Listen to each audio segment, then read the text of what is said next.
Very, very good evening to everybody. Big Sunday, big blue Sunday. There's a bit of a change up with the host and a bit of a change up with the approach of the show, but we are here. We're ready to go. Big Vincenz, hello, mate. Paul Sebastiani, terrific that you could join in and substitute for us at least for the start of the show. I'm not sure where Joe is at the moment, but I believe he's catching a plane back home. And is that right?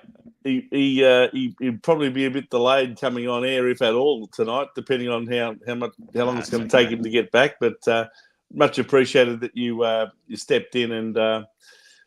Well, what can I say? A privilege to be with the host of the most. So, and by the way, I've got to say, what a brilliant Paul's call you did last night at the Jumper Punch live stage show there in Reservoir.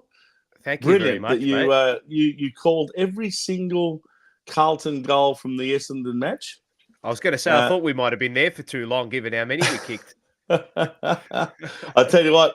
I love the way you transitioned from English into Italian as soon as Cincotta started getting a couple of goals.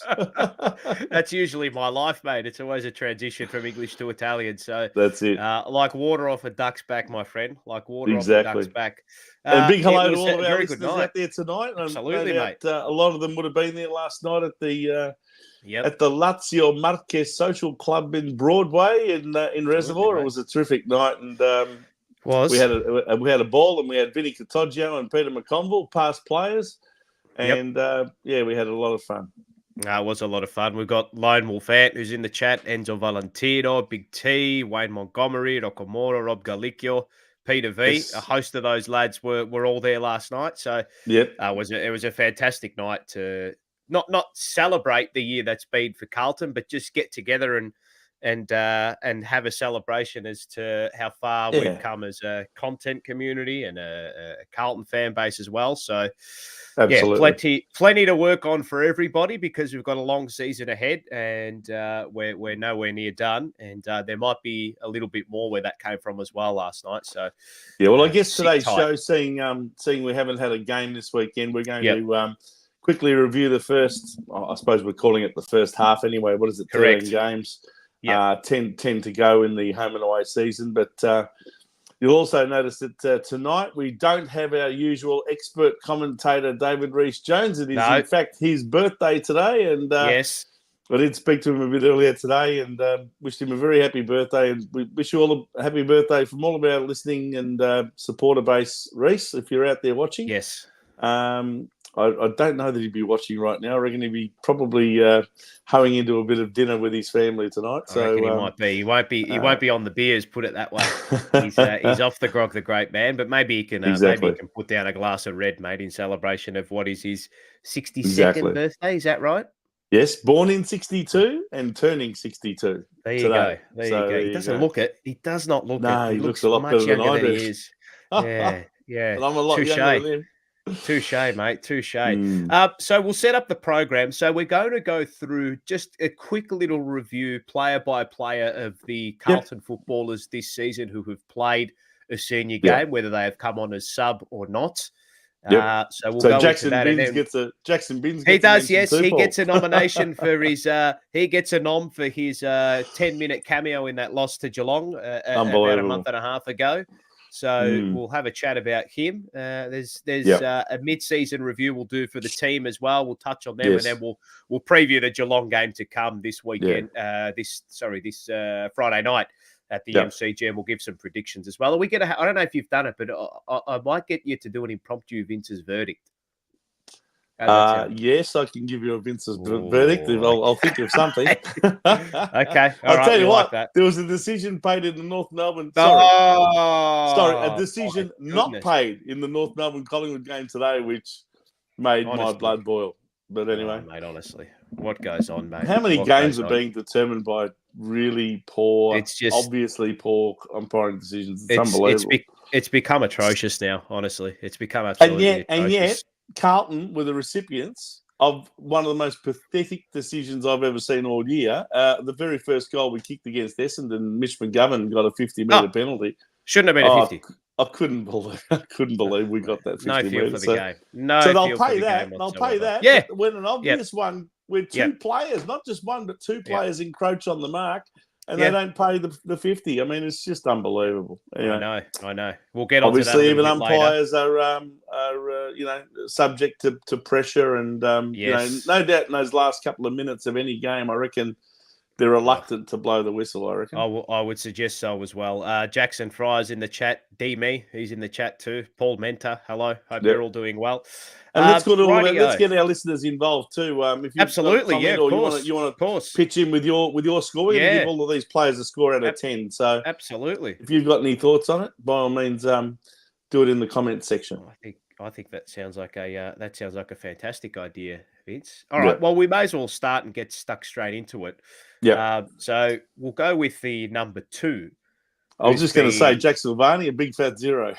Yeah, well, he played. The poor bugger hasn't played a game yet. He hit his knee, the poor bugger. Yes. I'll tell you what, he would be a handy addition in that half forward line. I reckon. But anyway, number 2, Lockie Cowan. Geez, he started off his career brightly because the club and the coaches thought so highly of him to debut him in 2023 last season. And he played a handful of games in a row and then was subsequently, I don't want to say dropped. He was omitted from the team, went down to the reserves last season, worked on his craft, and he's coming to the team this year. And he has become, at least in the last month and a half, a staple down back. He's a very direct footballer. He's an enforcer. He's very, very tough. He's very physical in only his second year of AFL. And I just love what I see from this kid. Everything you want in a backman, especially at this young age. Yeah, absolutely. Look, he played 7 games last year, and he's already equalled that now so far this year. And I dare say he'll more than double that by the end of the season, so long as his form keeps up. I think we're starting to see some real fruit on the tree here with Lockie Cowan, and he could be that rugged halfback that in a similar vein to an Andy McKay or some of the Peter Dean type. What I love about him from the halfback line. What I love about him is that there are moments where you just need to be direct. And you just need to kick the shit out of the ball and get it out of the danger area. And that's something that he has in spades. And he's got a booming kick on him as well. So I like what I've seen from him. Again, the only thing he'll probably need to work on, and it also is it's a function of the functionality of him becoming bigger with regards to his strength and his muscle.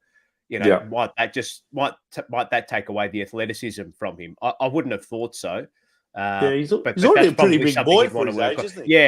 Yeah. He is. He definitely is. So whether or not the S&C department and the high performance team maybe suggest they put on a little bit more weight so we can be a bit stronger in those one-on-ones, but they're also in that you have to be smart in your body movement and the way you contort your body and the way you position yourself defensively. So I like what I've seen from him, Vince. I really like. I don't know what the chat thinks. I'm sure the chat thinks he's one of our players, I think, if that makes sense.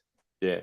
Look, he's it's early days, and when guys like McGovern eventually retires, and some of these other halfback flankers, Doherty, etc., I think you can see that potentially within 2-3 years from now he'll be a permanent halfback flank on our list, and we'll be able to rely on him. He'll become a much more dependable, reliable, predictable footballer who just gains confidence with experience. Yeah, he seems that type of footballer. Definitely seems that type of footballer. Number 3, we can't get a gauge on this man because he hasn't played a senior game. Not and that's yet. Jesse Motlop, but I get the inkling he's going to be coming in on Friday night. But we'll just keep tabs on that. He played probably his best week. I think he's come back. It was his three weeks he played in the VFL. Yeah, that game against Essendon, he was a lot better. So I think, whether they decide to, play him again there, just to get some consistency up, I'm not sure. Whether you can get your spot back just after one game, I'm not sure. But we put it this way: the other small forwards haven't exactly been shutting him out of the team, have they? No, definitely not. I do believe he will come into the team against Geelong this week. So, but that is a wait and see. Keep the chats flying through, ladies and gentlemen. Keep them coming through. Scott the Blues is in there as well. We'll go to Are we number able to 4. Are we able to get some of their comments up on screen at all, Oh, yeah, we can or is do that that. not I possible? almost Yeah, forgot. just if there's any of them There that you think are worthy of Absolutely putting up Rock'n'Mortar. something that contributes to the show, I like that'd be this good. one. Scotty Blues. Yep. Calves too from the cow. Mate, you got to have good legs, mate. You got to have good legs. No doubt about that. Rightio. All right. Number 4, Oliver Hollins. Copped a bit of flack earlier in the season, but has done well, I think, in the month since. And he's been an integral part for the Blues over the last month. And I love his work rate, Vince. I love him as a footballer. He just represents everything you want as a wingman. And he's still a baby. He's still very, very young. So let's not, but that does not absolve you from playing good football, Vince. But I've liked what I've seen from him. Still got a lot to work on, and he knows it, and we all know it. But I think we backed the young man in. I think he's had an above-average season for me. Wayne sums him up perfectly here.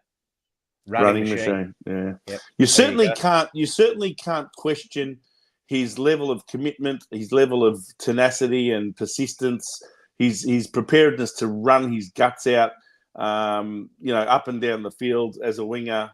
That's what you need. I think he'll get better with experience and become a smarter footballer than he is right now. I think he does a hell of a lot of work for every possession he gets, if you know what I mean. Yeah, exactly he'll often run 15 kilometres in a game and end up with 12 possessions, and that's a lot of work for that amount of possession. So he's just got to probably learn to read the play a bit better.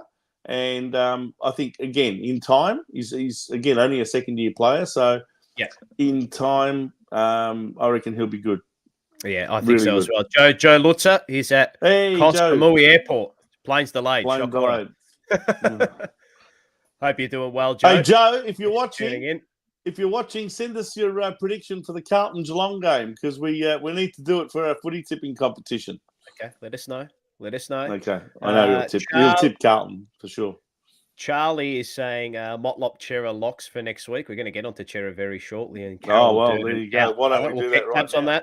We will keep tabs on that. Rightio. So he's getting a bit of love, Ollie, in the chat. 6 out of 10 from Peter V. Blue Bagger. Definitely still a keeper. Joe said Carlton by 30. There you go. So we'll jot that down. Good man. I can tell you that David Rees-Jones's tip is Carlton by 5 points. He's predicting a very close game. All right. Anyway, as long as it's in our favour. Speaking of number 5, here is our number 5, Adam Chera. Yes. Thoughts on his season? It's a really interesting discussion, and I've watched earlier episodes of the Jumper Punch this year where your cousin Mars questioned his form and his value to the team. Look, I still think he's a very valuable member of the team, and occasionally he's had an average night or an average day, depending on what time of the day the game's played, but he's made a specific moment his moment, and it might have been the winning goal against Richmond or other passages of play where he's had a key part to play in it. And I just think that shows a bit of maturity to keep persisting and at least have some sort of impact on the game, even if you've had a down night. So, look, I'd like to see him improving his form. He does get above average kicks and tackles. He's pretty much average on the rest. Handballs, overall disposals, marks, total clearances. His numbers would suggest he's just average for AFL standard. Probably not worth the money he's getting paid at the moment. But I think he's also been hampered by a lot of hamstring injuries, and that must play on his mind that, the minute he really goes to chase after someone, am I going to ping that hammy again? And, he's going to need a few weeks to come back and sort of work his way back into some form, I think. I can't see him coming back via the reserves or anything, but I think he's going to have to come back and just slot in and play his role and just get some confidence back in that hammy. Yeah, I think Charlie raises a really good point here, actually. I think Chera's defensive attributes are a bit undersold by a lot of us. I think his tackling and his pressure around the contest is second to none. in our team, and it's a really frustrating year for him, Vince, with those hamstrings, because it's one of those ones where, and I don't want to go back and harp on about this whole strength and conditioning thing, but it's when you've done it, the likelihood of you repeating it just continues to elevate, right. which is just an unfortunate thing. But you have to explode, and you have to get to a point where you're operating at that level. And if you're going to break down, it's just going to be unfortunate. So now they've got to come up with ways to try to manage him and get his body through the season. And is that on him? Is that on the coaches? Is that on the players, other players around him? Yeah. Is that on the SNC? It's a combination of all things, I would suggest. So, look. Well, it's been a fair week. How long has it been since he played? Because they must be waiting until he's absolutely cherry ripe to go. They don't want to take any unnecessary chances on him now. He hurt himself, I believe. I think it was the Collingwood game. That's the second. That's the second time around, was it? Yeah, that was the second time around. So he hurt himself in the Collingwood game. Didn't play against Melbourne, and that was that. I think he's only played 6 games this year so far. Yes, he has. He has. Yeah. So that's out of 13. That's less than half. Yeah, which is, I mean, it's not ideal, because a player like him, if you can get his capacity and output week in, week out, you're going to be a far better football team than you would have been had he not been there. So it's frustrating. It's been a frustrating year for him, I'll say. So how can we judge it? We can only judge it based on the evidence we've seen. And I would say he would be a little bit, not despondent. He'd probably just be disappointed and frustrated with where the season has been so far. But the beauty about it, if he can get back into the team next week, he's got a whole second half of the season to catapult his year. Yes. So, geez, I'll tell you what. If he's fully fit, you've got to concede that he's part of your best team. If he's fit and firing, I'd suggest I reckon it was the Melbourne game he got injured. Yeah, it was a Melbourne game. Critics, some critics I reckon would be suggesting that unless he can get his body right, that he may just not be part of your best team. But I still believe that he's got a lot to offer, and if he can get his body right, hopefully he can be cherry ripe for the right time of the year. Yeah, I think so. I think he'll come in for a player like a Matt Kennedy or Jack Carroll. I think that's the spot for him, definitely. Rightio, let's move on to our number 6 player, number 6, Amundo. Zach Williams coming up here. There we go, Zach Williams. Just getting his numbers up. The move to small forward. Actually, look, that saved him. His position. Yeah, look, his position across half back and down the back line, I wasn't too concerned about. Because he'd come back from the ACL, and I thought, okay, it will take you a little time to get back into the swing of things, right? But the coaches obviously, and he obviously said, no, my form down there is not great. Maybe a shift up forward is what we need to implement. And I was nice to know. Yeah, well, that's what he said. Yeah, there was an article on the Carlton website that came out and said that Zach Williams basically went to the coaches and went to Michael Voss and said, mate, I'm not playing confidently down back. I want to move up forward. Maybe a positional change will work well for me. And it's clearly, I say for 3 weeks, it's clearly worked. My concern was and is that if he's not playing in the back line and he's not playing as a half-back flanker, which is where he had been pitted as a player for the last 2 to 3 seasons, that I was fearful of his spot in the team. And there's absolutely no, and said that he probably shouldn't be playing if that's the case, if there's no spot for him down there, because are we role-based, are we position-based, or are we just going to throw the magnets out because he's being paid X amount and we have to play him, and there's almost there's almost an obligation to play him. But credit to him, and credit to the coaches for having the balls to make the move. Has it worked? Yes, for 3 weeks. Is it a big enough sample size to suggest it is a success? Well, we don't know until the whips get cracking in the second half of the year. So we'll find out a lot about him, and we'll find out a lot about this move in the next couple of weeks, because teams now will start to realize that this is a dangerous position and a dangerous footballer around our forward line now. So opposition will start to put more attention into him. And that is a testament and a credit to him too, because he's been fantastic in this role for the last 3 weeks. Fantastic. Oh, no doubt. A lot of teams probably would have thought after the first game, I think it was against Gold Coast, a bit of a positional move, fly by night sort of situation. But Yep. then when he did it a second time and now a third time against Essendon, where he's kicked multiple goals in each one of those 3 games, I think you're right. He's done it. It's a big enough sample size to say, hey, we need to take this guy seriously as a small forward. Yeah. And Yes. I think it's also a significant enough sample size that we can keep persisting with him up there, especially in the absence of Jack Martin, and considering the way our other small forwards have been lacking in hitting the scoreboard. So the one thing I've loved about him is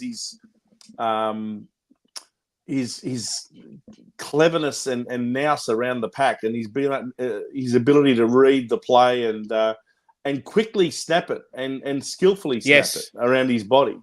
And I think he might just be the answer, especially if Jack Martin can't get his body right. He may just be that player to take that void. So I'm glad to see that he's found a position that he's now enjoying his footy. He's looking confident. He's looking happy. He's looking like he belongs there. He was looking a bit lost at halfback at one stage. I can't remember which game was he playing, and they isolated him right down in the back line. Was it? It was.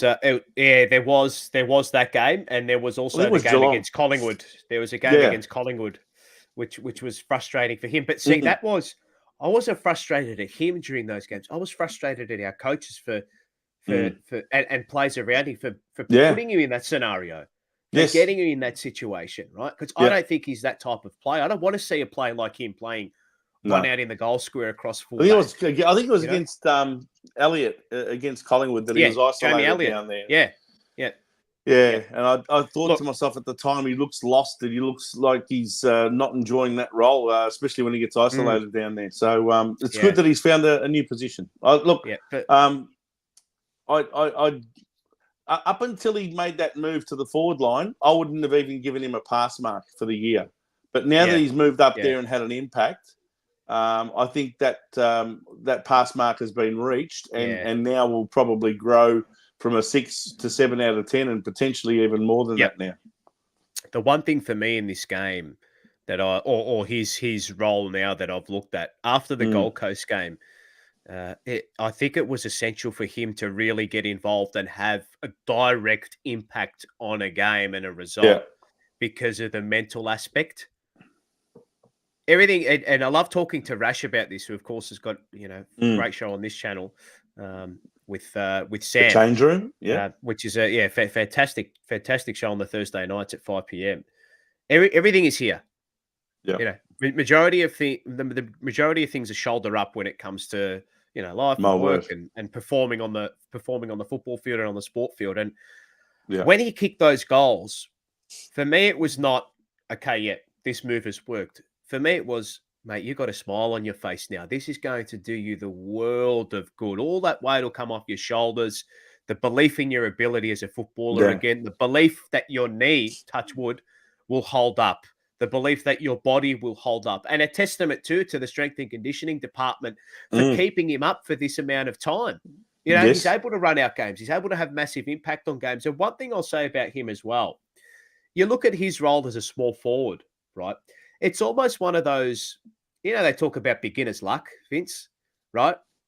Whether that's true, who knows, right? Probably depends on your definition of luck, right? The one thing I've loved about him is that he's just kept it so simple. He hasn't thought about it too much. It's one of those ones where you get put into the role. They say, this is your role as a small forward, and he just goes out and just keeps it basic. There's probably only 2 or 3 things that he works on in a game that he knows he just has to nail. He does those basics right week in, week out. And we've seen it for the last 3 weeks. And whether or not he can sustain it, that's the question mark. Only time will tell. But from what we've seen, big credit to him. Big credit to him. But now he's an additional player that opposition defences have to worry about, not just Harry, not just Charlie. You know what I mean? I think up until now we've been essentially a tall forward-based forward line where the small forwards haven't been doing that much to really worry opposition coaches. Now they've got another player that they have to worry about in that full forward line. Yeah, exactly right. So again, it's another dangerous addition to that already dangerous forward line for us. So Joe actually asked an interesting question here. They probably play different roles, but who is the choice, Martin or Williams? I would suspect Martin would come back in, but I would suspect that they would keep Zach Williams in if Jack Martin is fit. Why I can't think you they play can play both? both. Yeah, I think they would play both. I think that would be the idea. So I agree. yeah, very interesting. Definitely a pass mark for Willow this season. Absolutely no doubt about it, given his last 3 weeks. So now we just hope he can sustain it. Number 7, Matthew Kennedy. I love Matthew Kennedy. I think he's a very good footballer. I think he's going to be very, very stiff to miss out Very next week honest or the next couple footballer, of I think. weeks. A But very honest footballer. geez, he plugs holes, but he's everything you want in a footballer. He's tough, he's clean, he's hard at it. He's played a very important role this season. And one thing that we haven't really said about Matt Kennedy over the last couple of seasons, which is now starting to come to fruition, is that his body is actually he's holding up. Been reliable. Yeah, he's been durable for us. Last year he was a bit unlucky with that knee injury, got twisted in a tackle. You can't really do much about that. But what do you do? No, I've been very pleased with what he's thrown up this year. Yes, and look, he's almost the ideal sub, if you know what I mean. I mean, if you need a sub to be able to come on and fill a hole, whether it's forward, back, or in the middle, he's almost that type. But it depends on what you want in a sub. Do you want a sub to be someone who can fill a hole wherever it happens to be, or do you want a sub to be someone who comes on and has major impact straight away? He's not that type of sub. He's more of a fill your gap type sub. Yeah. What I've found interesting with him this season, there was a stage where we were, we have so many halfback flankers and a few of them went down in game. It was against Adelaide and a couple of other matches where he had to go back to halfback and fill the void. And he actually did okay with some intercepting work. Yes. So he's one of those players now where, is he lock, stock, barrel midfield? I'd probably err on the side of not. But the beauty about him is that he can play different roles. We've seen him go across the forward line, which has he had a lot of impact there? Probably not. But we've seen he does have the ability to kick goals. We've also seen him go down to halfback as well, which he's a handy player. He's a very handy player to have on the list. That's what he is, a very handy player. Yeah, he's an ideal player that can be on the bench or, as I said, as a sub. Very versatile, very flexible. He's a jack of all trades and probably master of none, but still a very handy and honest footballer, if you ask me. I'd probably give him a 7 out of 10 for his year so far. Yeah, I've liked what I've seen from him this year. Petra Khan's in the chat. Hello, Petra. Hope you're doing well. Petra. Subscribe, not just to the Jumper Punch, but make sure you go across, right across these pages as well, and give them a like too, because it helps us, it helps you, it helps everybody here on the chat and in the channel. Follow the Jumper Punch channel. Subscribe. Give this video a like down below. Make sure you continue to comment. We'll get as many comments flowing through this live show as much as possible. Just to take a pause for a moment, I just wanted to go over this is our little intermission now. A big thank you again, and I know we'll get to it in the back end of the program too, but a big thank you, of course, to all those who attended the Jumper Punch live stage show last night, and to all those who couldn't be there as well. But wanted to get down a big thank you. Much love to all those who came last night, and to all those who sent us messages, and all those who tuned in. It was a fantastic night. It was a brilliant great night. Yeah, lovely, terrific night.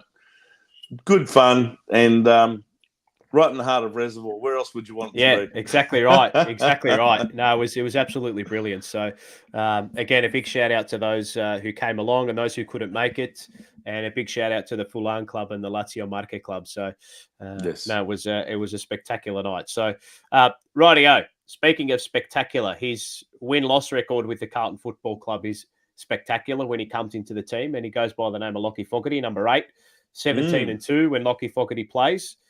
Incredible. He's a very, very good footballer. He's a very important footballer, part of our system. He was a bit quiet against Essendon, but that's okay. Players like that are going to ebb and flow with their output. Still kicked a beautiful goal from around the middle of the ground. He did indeed. Rolled it through. Was a very important goal. I love this bloke. I think he's tough at it. He plays a very important forward pressure role. And without him, blokes ahead of the ball can't do what they do. Isn't it amazing that probably this time last year, a lot of people, when they were looking at Carlton, and we'd lost, I think, 8 out of 9 games. We'd lost against Essendon.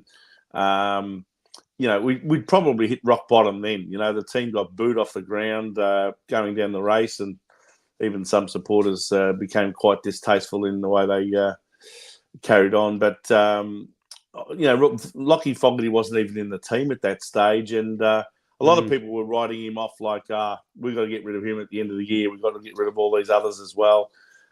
Little did they realise that a fit and firing Lockie Fogarty was going to become a very important cog in our forward line. Yeah. And when he came back in the second half of the season, along with a couple of other players, they made a world of difference to the way we played. And he puts that forward pressure on, doesn't he? He tackles a lot in that forward line, keeps the ball in our forward 50, doesn't necessarily get a stack of the ball, doesn't necessarily kick goals every week, but a bit like Cottrell. Just you may not notice him for the whole game, but he's doing a stack of work that benefits the side. Yeah, he definitely is. And he, again, it's one of those ones where you can't judge it until season's end. You know, and he was a player we missed sorely when he broke his wrist. And it was funny. At the start of last season, he would never have been a player you'd have thought, geez, we miss Lockie Fogarty. No. Everybody was waiting for him to come back in, Vince. That's what I'm saying. And opposition supporters were saying, Lockie Fogarty, what's he going to do? That's why they lost. That's why they lost. That has been one of the reasons why the form ebbed and flowed about a month and a half ago, because a player like him is just so important to the way we play. Yeah, I think that a lot of people started thinking he was just a bit of a Geelong reject and that, they basically fobbed him off and sent him to Carlton, not being too concerned about losing him. And maybe that we'd picked up another trade spud, so to speak. But in the end, he's proven himself and he's held that spot in the side, and he has not been dropped once since coming back into the team. And it's testament to his persistence and perseverance that he's fought his way back. And even though, he doesn't necessarily hit the scoreboard as much as I would like on a week-to-week basis, I still think that he's a vital member of that forward line. Yeah, no, he definitely is. I think he ranks elite for goal assists as well, averages about 5 score involvements a game. So I think that will only increase as his consistency and his continuity this season. Do you think that when Jack Silvani comes back, that the two of them will be fighting for just about the same spot? Where because Jack Silvani is the same sort of player, isn't he? I mean, play completely different roles. Completely different roles. Yeah, completely different roles. Silvani's more of a hit-up. Silvani's not a pressure forward. Silvani's more of a hit-up, high half-forward type of player, whereas Fogarty's just tackle, small. Yeah, I think that position is up for grabs. So you've got Elijah Hollands, you've got Jack Martin, you've got probably David Cunningham, you've got even Matthew Cottrell around that particular area. High half-forward, around there. So I love Jack Silvani as a hit-up. And leading up the ground, and he can also pinch hit as a ruck as well. So there's probably going to be a hard luck story for him too. But I think Fogarty's competing across that half forward to small forward area. Some of those smaller players, I think so. Completely different roles. Yeah, but no, I've loved this year. I've really liked this year. So big tick for me, Vince. Big tick. The number 9, Patrick Cripps, the captain. Thoughts, opinions, queries, comments. Well, what can you say about Patrick Cripps that hasn't already been said in the media? I mean, in all honesty, he's is he a better captain than Zach Merritt? Yeah, absolutely. Look, I think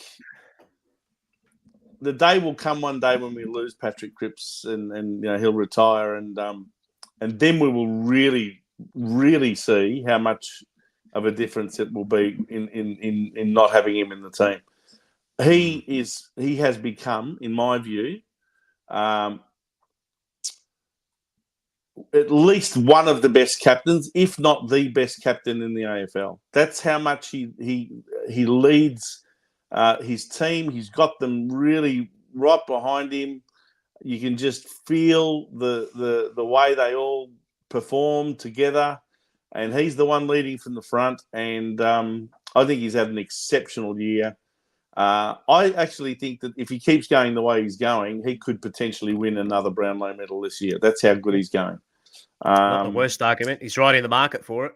Yeah, and look, it's not because of the individual awards. I'm sure what Patrick Cripps wants more than anything else is a premiership medal around his neck with all of his mates, and to hold that cup up on the last day of September with the coach.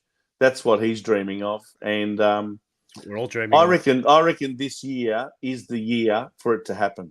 As we've seen with Brisbane, you don't want to just say, "Oh well, if it doesn't happen this year, we'll go again next year." Yeah, of course you'll try, but you want to make the most of the opportunity while that window is open now. Look at Brisbane; they lost the grand final by 4 points last year, and all of a sudden things have changed. A few key injuries, and all of a sudden they're 13th on the ladder when everyone predicted that they'd make the grand final.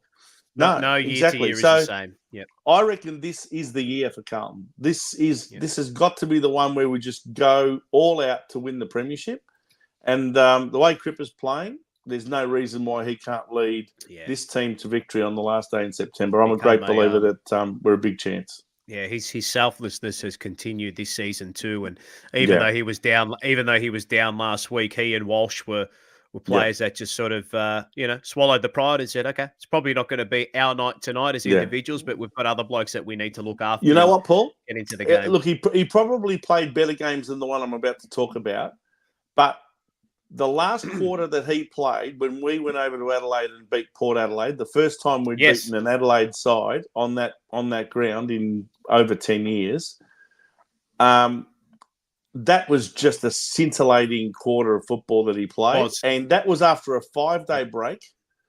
And that just, to me, typified his leadership and his ability to lead from the front. He's the way he's running at the moment, he's really running on top of the ground. Isn't he looking fit and injury-free? It's the first time I've seen him really look injury-free. Now, I don't know, maybe he is carrying niggles. They always do, these footballers. They always do, of course. But he's really looking like he's running better than he's ever run, and he always manages to get the ball out. Have you noticed? Whenever he gets tackled, he always gets the ball out somehow. Yeah, he's tough to hold down. Yeah, I can't speak highly enough of Patrick Cripps. Yeah, can barely fault his year this year. Fault his year outside of the Sydney game. His leadership is very, very strong. So maybe the Collingwood game too. But he's a player that 9.5 out of 10 from me so far. Sheesh, that's very high. That's very, very high. No, that's how good I reckon he's going. Yeah, he's led from the front this year, no doubt about it. Speaking of a player who has led from the front this year, number 10, Harry Mackay. He's my favourite player at the club. I think he's a fantastic footballer. I think he's having a career best year. And he's doing far more than just contributing to this team than just goals. The way he works up the ground and his selflessness and the way he puts teammates first and he throws his weight around. And he's been a joy to watch this year, Harry. An absolute joy to watch. And it was typified by opening round and him kicking the match winner. It just had to be him.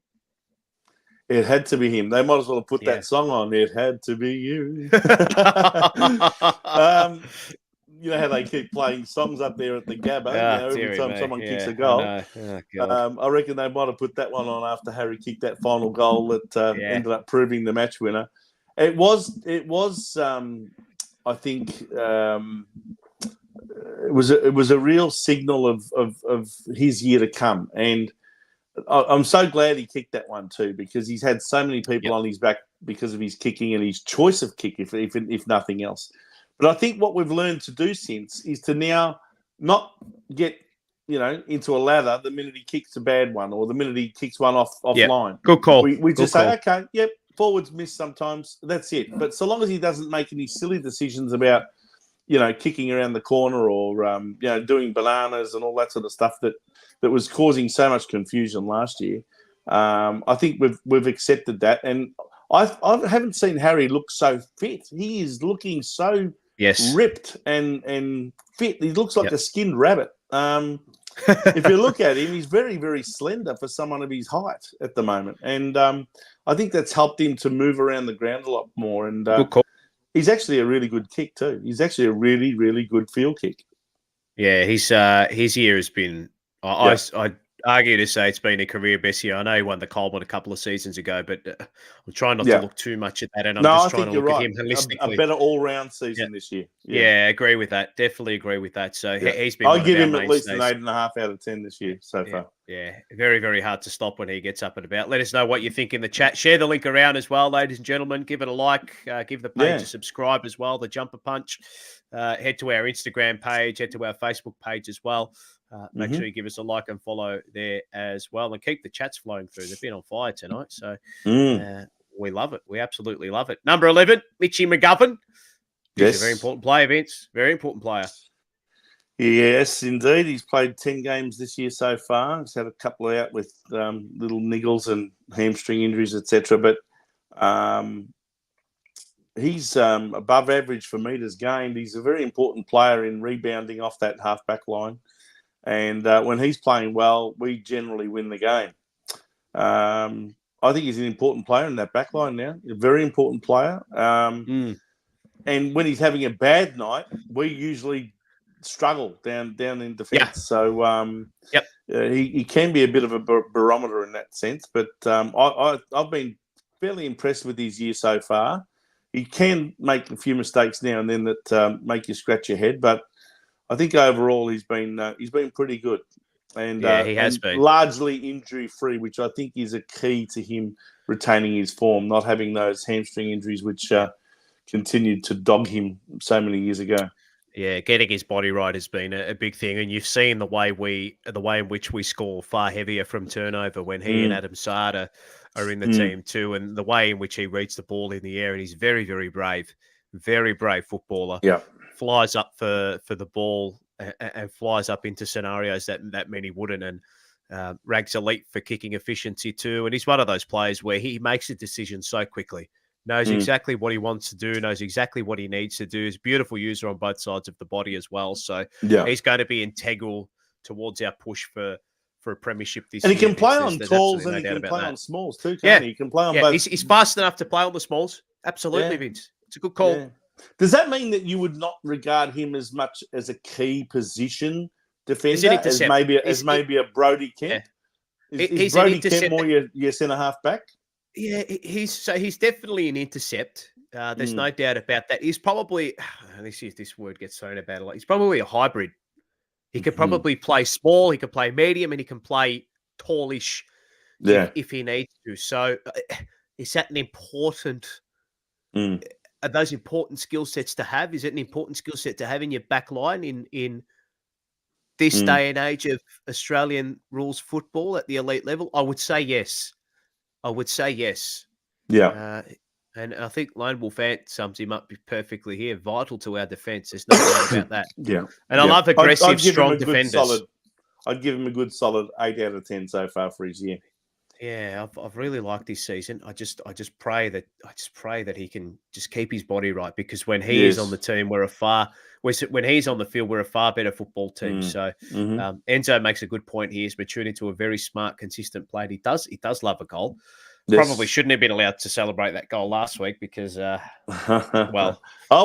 was given the 50 and he kicked the goal. That's what he would have expected to do. It's a beautiful set shot too. He is. Very, very nice set shot. We'll go through some more comments here. Peter V. Gov, 2 years ago, almost finished. Now the interceptor alongside Kemp. Yep. Funny how things change.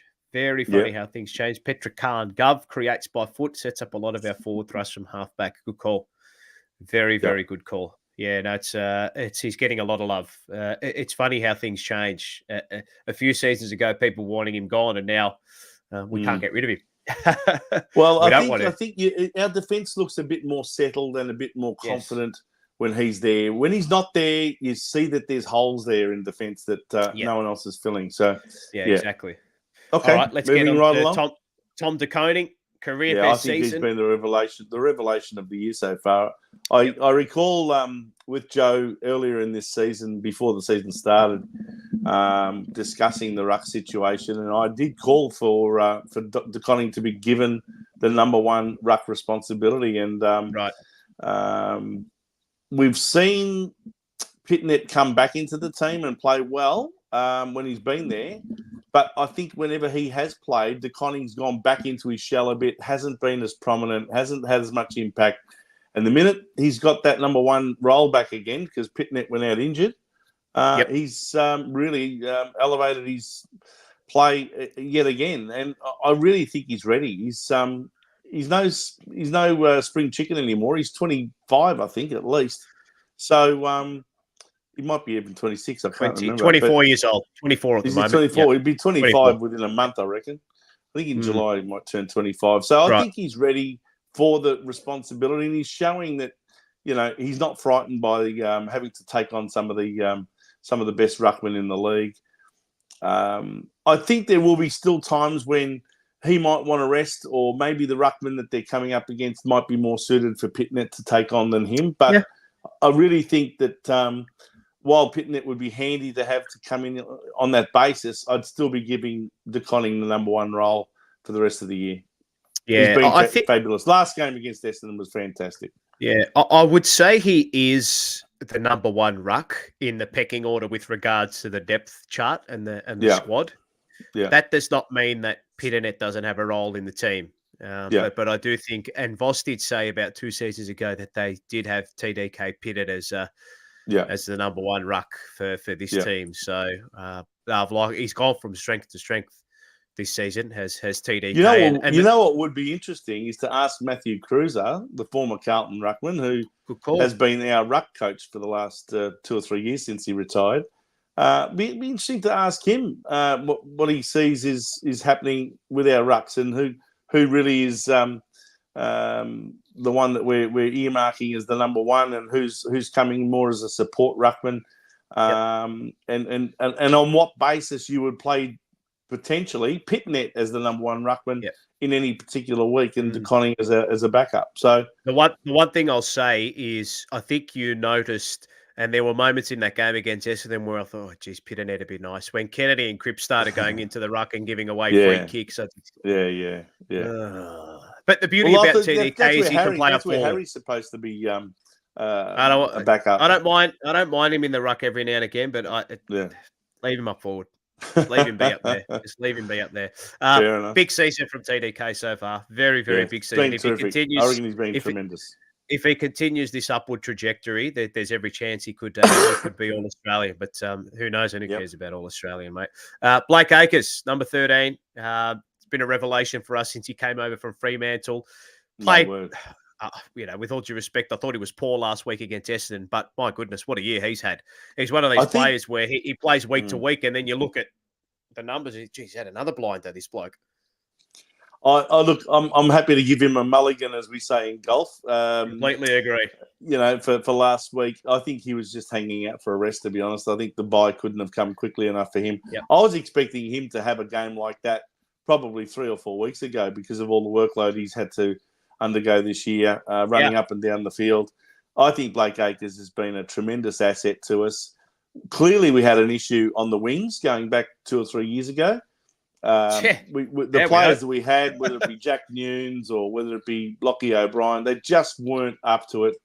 And to the club's credit and the recruiting, and list management department's credit, they went out and got the best available wingman that they could target, and I think he's been fantastic, Blake Acres, for us. And the other wing, of course, has been filled by anyone from Cottrell to Hollands to a couple of others. Even Doherty sometimes goes on the wing when he's in the side. So, but Acres has held down that right wing brilliantly, and I think he's become one of the best wingmen in the league, along with guys like Ed Langdon from Melbourne. Well, he stands at 193 centimetres, which is pretty tall. And how many times has he popped up in a match-winning, doing something that wins the match? Ridiculous. I mean, the obvious one was that semi-final last year against Melbourne. But how often does he even save the game by getting down to full-back and knocking the ball right on the line? He's done that so well. He ranks elite for marks and ranks elite for rebound 50. So it just shows you his ability to get around the ground as well. He's almost been like a goalkeeper back there at times in the defensive goal square. Yeah. And he's popped up with he popped up with a very important goal against Port Adelaide a few weeks ago. Beautiful finish from a difficult angle. So he's been great this year. I've really, really liked this season, and he's been consistent.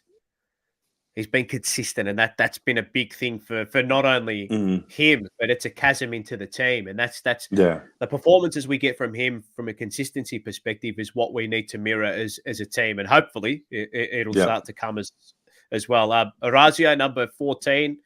A lot of people have had opinions about this man.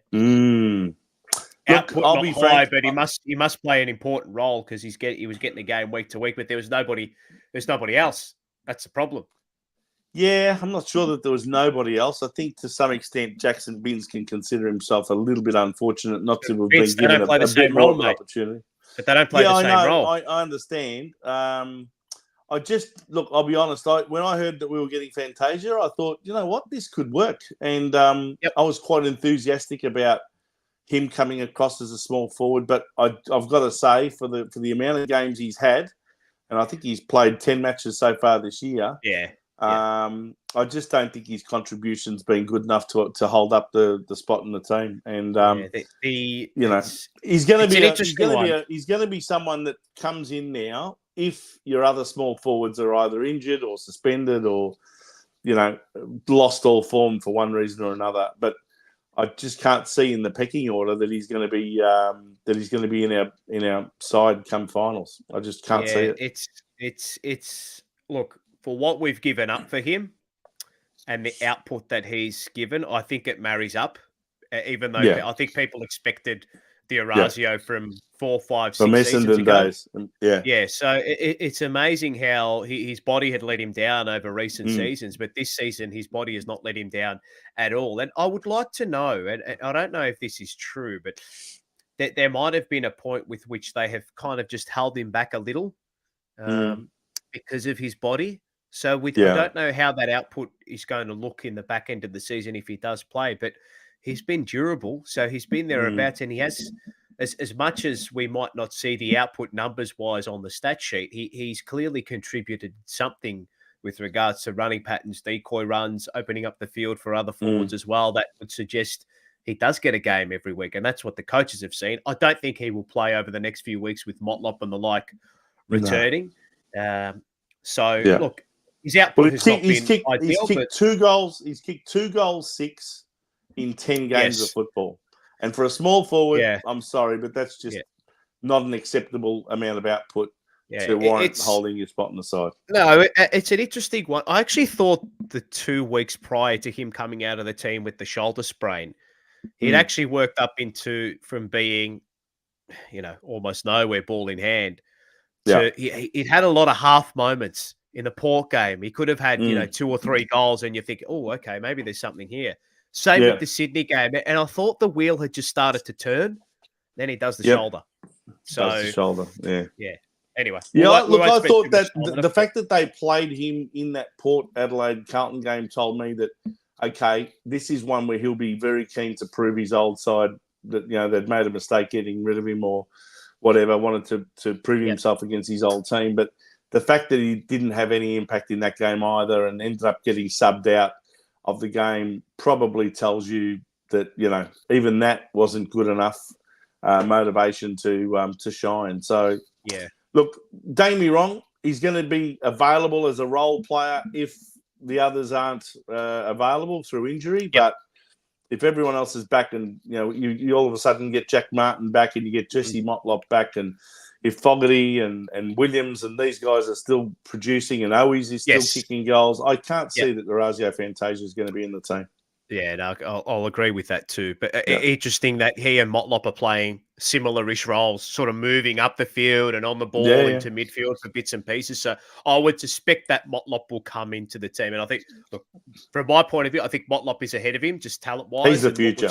But that doesn't mean, Orazio's not going to contribute to anything else this year. But Sam Docherty, we can't really say much about him. We just wish him all the best. Yeah, he's done his ACL. It's unfortunate, but he's going to be important for our guys off the field from a leadership perspective. Number 16, Jack Carroll. Interesting. Burst onto the scene with a great substitute performance, a great cameo against Brisbane. Since then, he's been in and out of the team as a sub. He's been on the precipice. I had him as my big mover this year. He's definitely spiked in his output. There's no doubt about that. He's on the precipice. Some people are saying maybe we should trade him. We shouldn't sign him up again.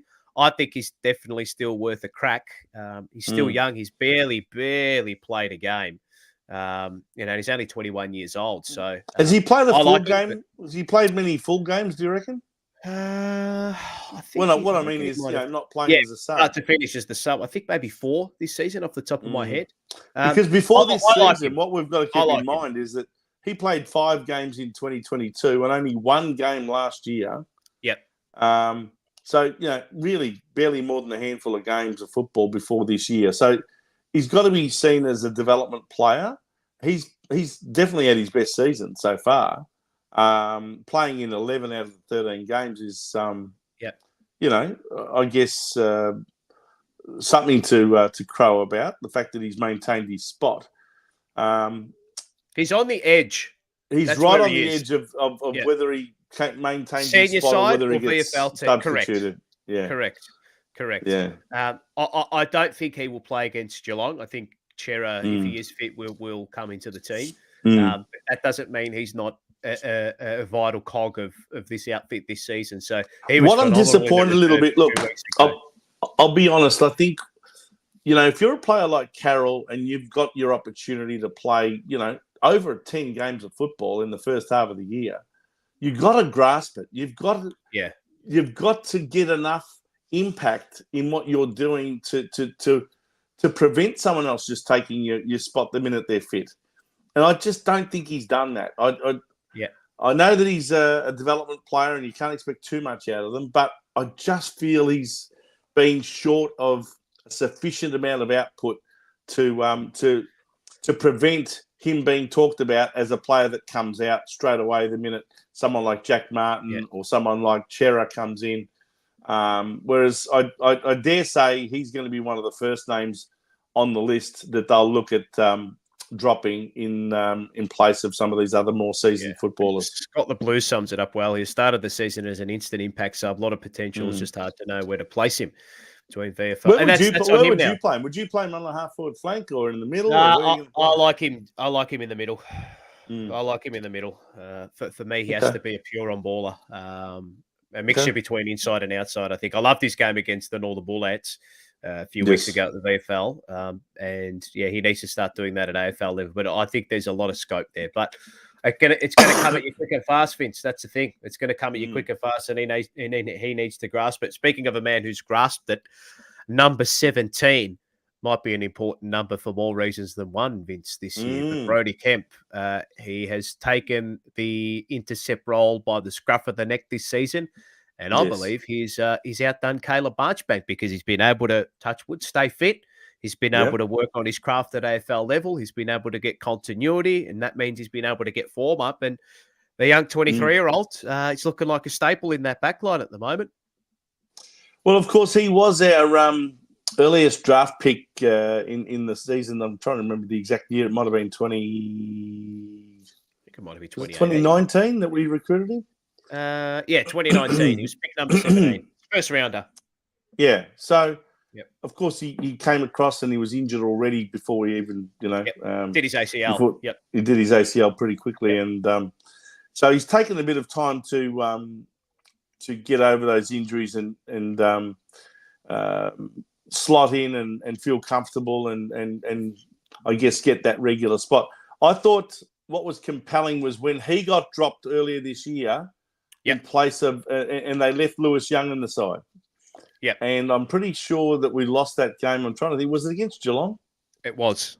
And it was just a very puzzling decision from my point of view, and I know others were also puzzled by it.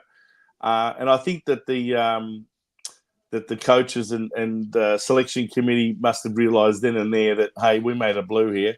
We left the wrong bloke in and took the wrong guy out. And since getting his spot back in the side after being dropped for the Geelong game, he has not looked back. He's been fantastic. He'll make the occasional mistake. Yes, we accept that. Sometimes he can be frustrating in that sense. He'll make a blue that you just, put your hand to your face and go, oh, my God, what has he done? But you take the good with the bad. I think the good far outweighs the bad. I can see him being a very regular member of that defence. A bit like we said with Lockie Cowan. He's probably ahead of Lockie Cowan. He's also got a few years on him as well, having been in the side for 5 years now.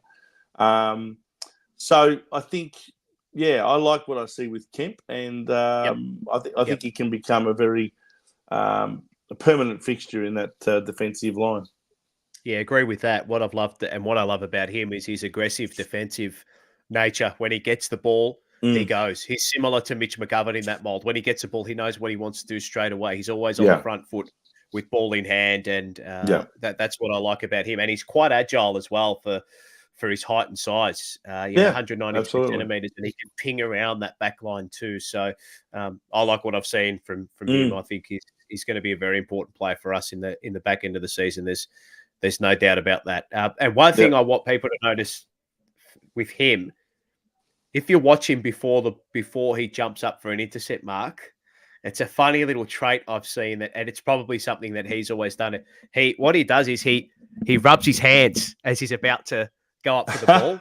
So just keep an eye out for that. Just keep an eye out for that. He's probably trying to maybe dry the dew off his hands or something like that. But just it's a funny little trait I've seen over the last couple of weeks. Right. Number 18, Sammy Walsh. What do we have to say about this bloke? Well, gee whiz. We were all hanging out for him to come into the team, but we were also worried that back injury might have been debilitating, and there were calls for maybe for him to be rested even longer, that it was too risky to bring him back so quickly and all that. But you've got to commend the fitness and high performance team for what they've done to get this guy's body right. Since coming back into the team, Sam Walsh has been sensational by and large. I mean, what more can you say? The amount of games where he's had huge impact, not only just in how many possessions, but what he does without the ball when he hasn't got the ball. He's a perennial tackler. He's just got such a motor, hasn't he? He's just got an amazing engine. He can just go all day. And if there's a knock on him at all, it's probably that at times he can just probably his delivery into the forward line at times is questionable. But when you're getting the ball as often as he does, you can probably forgive that now and then. I think that's probably the only thing, the disposal efficiency. But otherwise, he's a brilliant footballer, and he will be a great footballer for Carlton and the AFL in general for many, many more years. Let's hope his body can stay fit and healthy, because he's got so much to offer, hasn't he? He's just a fabulous footballer. Agree. I don't think he speaks for himself. As soon as we say the word Sam Walsh, as soon as we say the name Sam Walsh, I don't think we really need to. I've got to say, need to add too much. His tackling this year has been phenomenal too.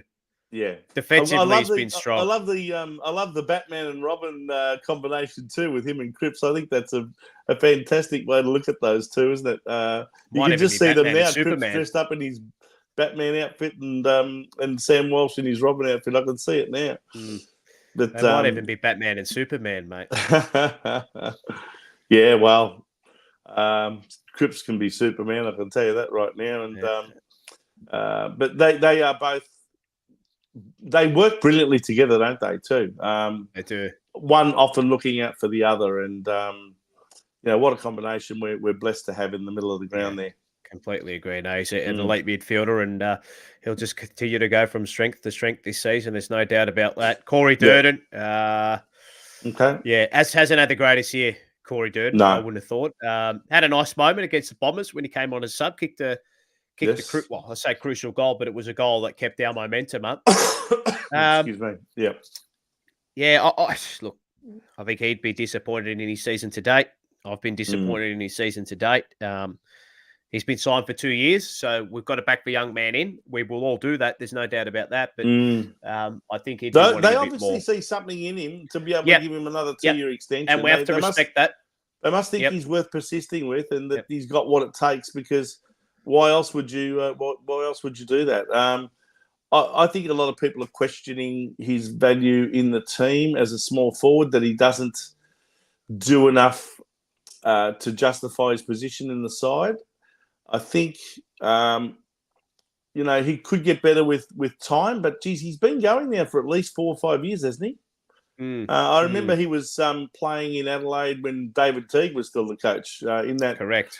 In that game where we got smacked by about 95 points, I think he was in that side. So, it's not like he's only had his first or second year. He's been going there for at least 4 years. I think he's got to start going to another level. Otherwise, he's always going to be one of these players that comes in or out depending on circumstances.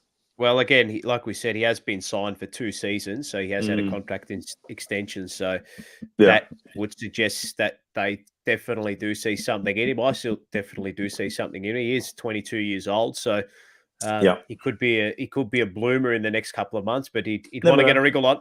Yep, this is a good call from Enzo. Exactly right. Yes, Enzo. Good comment. I've got to say, Makes me sick when I see that.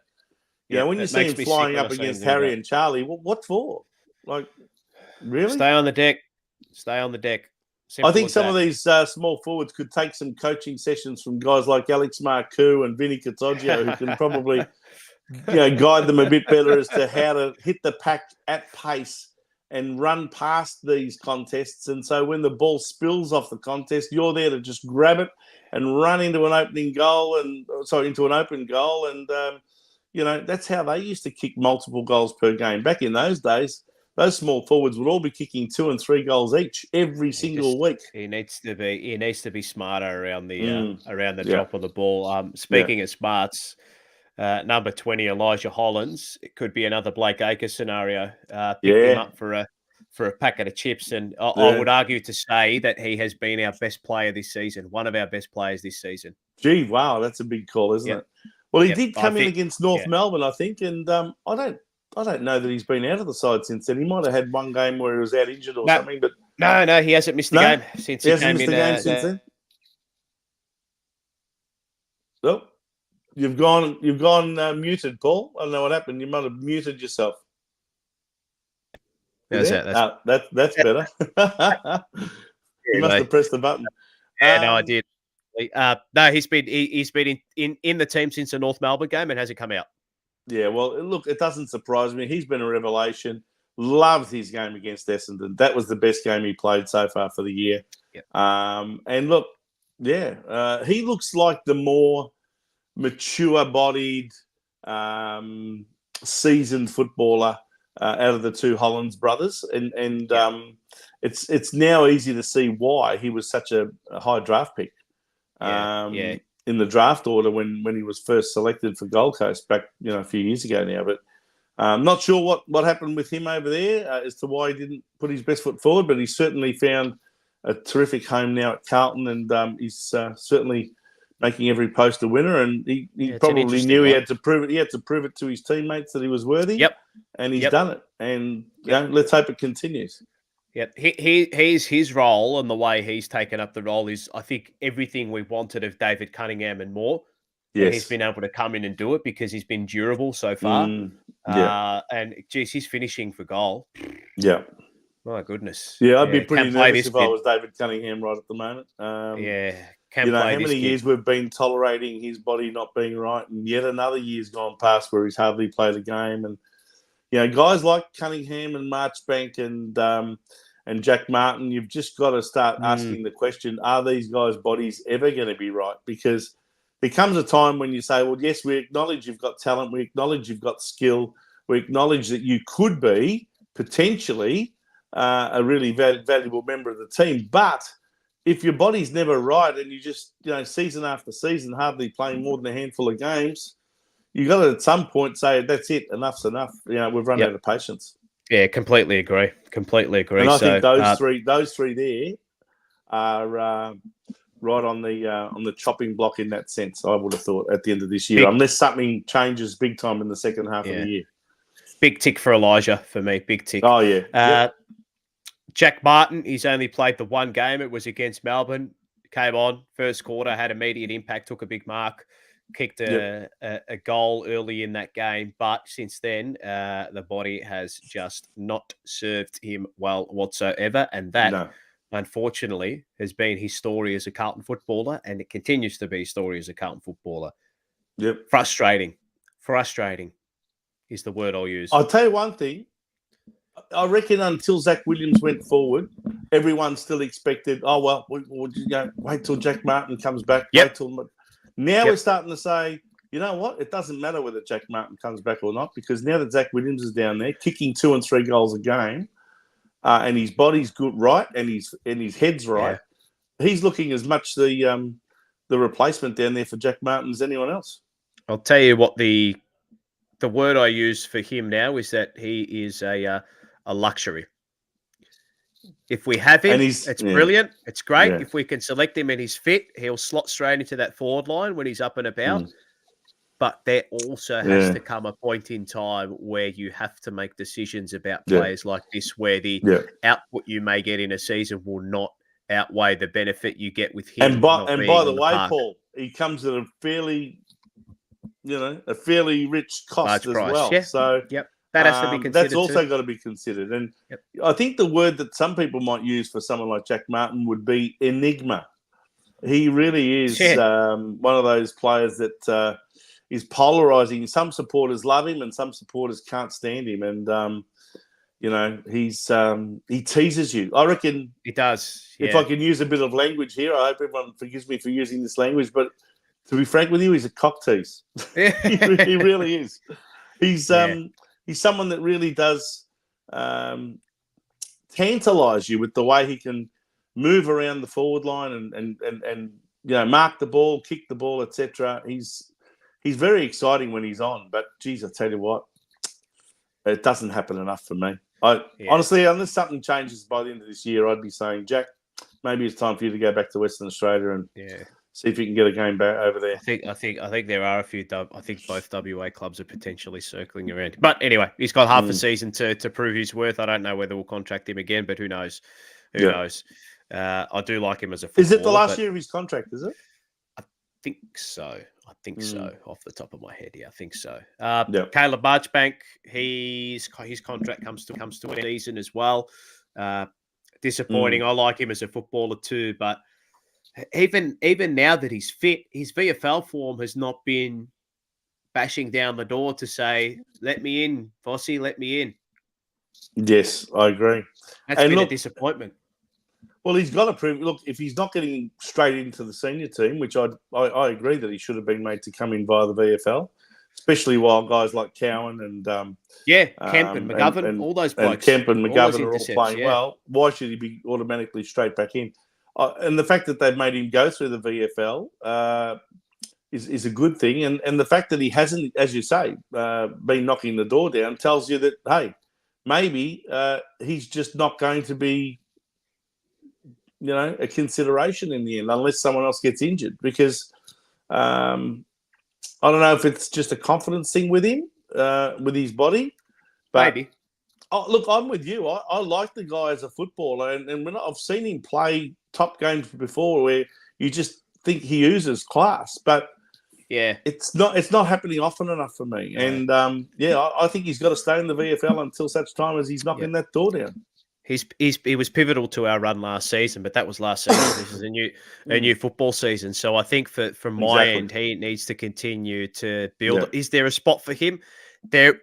Look, potentially. AFL, there's no guarantees, mate, but there may still be a spot where an opportunity opens up, someone goes down, he has to come in. I still think there's a chance for example, Cowan all of a sudden drops away in form or something like that. You know what I mean? Or a Brody Kemp all of a sudden loses all form. But unless something changes dramatically, I can't see Marchbank being a permanent fixture in that defence.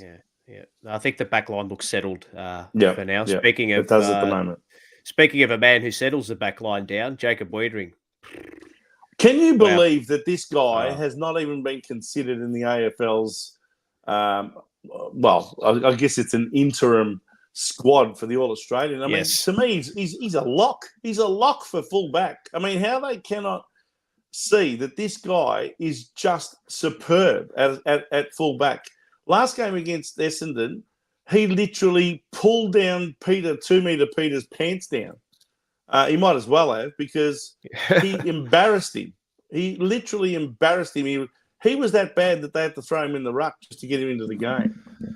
So I think the lack of respect Jacob Wiedering gets from around the competition's pundits is it is just ridiculous. He's one of the premier defenders in the comp. Look, the All-Australian, it's meaningless. I mean, the only thing it's great for players individually. Probably gets their contracts and wages up, but it's just Is it an honour? Yeah, probably. It's great, but at the end of the day, I don't think he would really care. He would really care too much about it. He's been a rock for us down there. He's a great leader. You see when he goes down. I know we were 2-0 early in the season when he didn't play, but his leadership and his communication and his voice down back cannot be undersold. Cannot be undersold, Vince. And you saw what happened when he went off in the second half against Sydney. And I know it was probably to do with our midfield, but it's tough to absorb. It's one of the main reasons we lost by 52 instead of probably 22. Yeah, I agree. I agree. And his leadership has been exemplary down there. I see him as one of our, I guess, 5 A graders: Cripps, Walsh, Mackay, Curnow, and I put Wiedering as the only defender in our team who's truly A grade. And without him, it's a massive hole to fill in defence. And we've seen how, yes, at times we managed it early in the year, but with guys like Kemp and Lewis Young and all that, but it was very much a patchwork situation. You could just tell that we couldn't wait to get Wiedering back there. And the minute he came back and slotted back in, everyone was a lot more at peace and a lot more settled and nowhere near as anxious and nervous, because he is like the Rock of Gibraltar back there. And I can see why he's already won 2 Carlton Best and Fairest awards at age 25. Yeah, he's been fantastic for us this year, and he will continue to do so as well. He's a very, very important cog in that back line. Nick Newman, speaking of which, yes, another one. To strength, this bloke again. I know he just. It's another bloke. He just barely has. Is he the oldest? He's always there. Is he the oldest guy? I think he's on there. Be close to it. Be the oldest. I think he'd be the oldest player on our list. I know that Sam Doherty's 30, and I know that Patrick Cripps is 29, and Mitch McGovern's 29, and a couple of them are pushing 30. But I think 31. You'll find that Nick Newman is now the oldest guy. And to be honest, 31's not that old. No. So the list has been very well managed from that point of view, that we're not carrying any any veterans as such. But tell you what, he's been like a good red wine. He's been getting better with age, hasn't he? Very reliable for us. Very reliable. A really good deputy, if you like, to Jacob Wiedering back there in the last line of defence. I think he's been invaluable. He has been. I like this call from Rocco. Very good call. The plain and simple. Yeah, straight from Schnitz. Straight out of Schnitz. Newman Simpson, same, but different. I love him. He's a beautiful... have you noticed this year's beautiful use of the ball, right? But there's a set play that he and Harry Mackay have when Nick Newman is forward of centre. Nick Newman always looks for Harry Mackay, but it's almost like a no-look pass.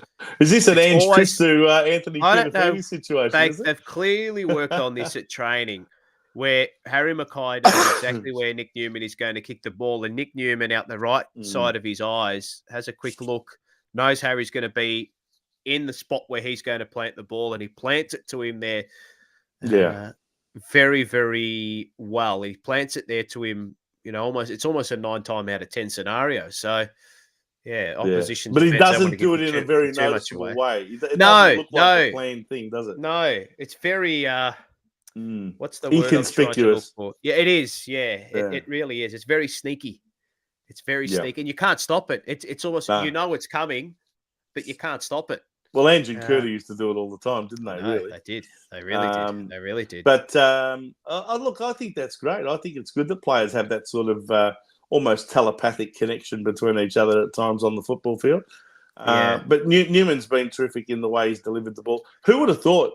This guy that we got from Sydney Swans that, was a bit of a discard from them.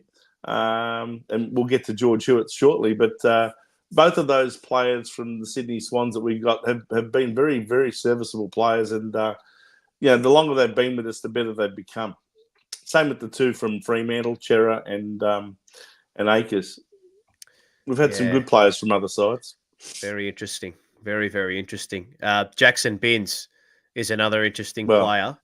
He's only played about 10 minutes. What's your view? Now, I'll be very interested in your view, not without spending too much time on it, because we have to keep marching on. But Jackson Binns, quickly, what's your view on him? Do you see him breaking into the team at any stage in any meaningful way and having a future at AFL level, or is he just going to be one of these perennial players that excels at VFL level and then just isn't quite good enough and not up to the level.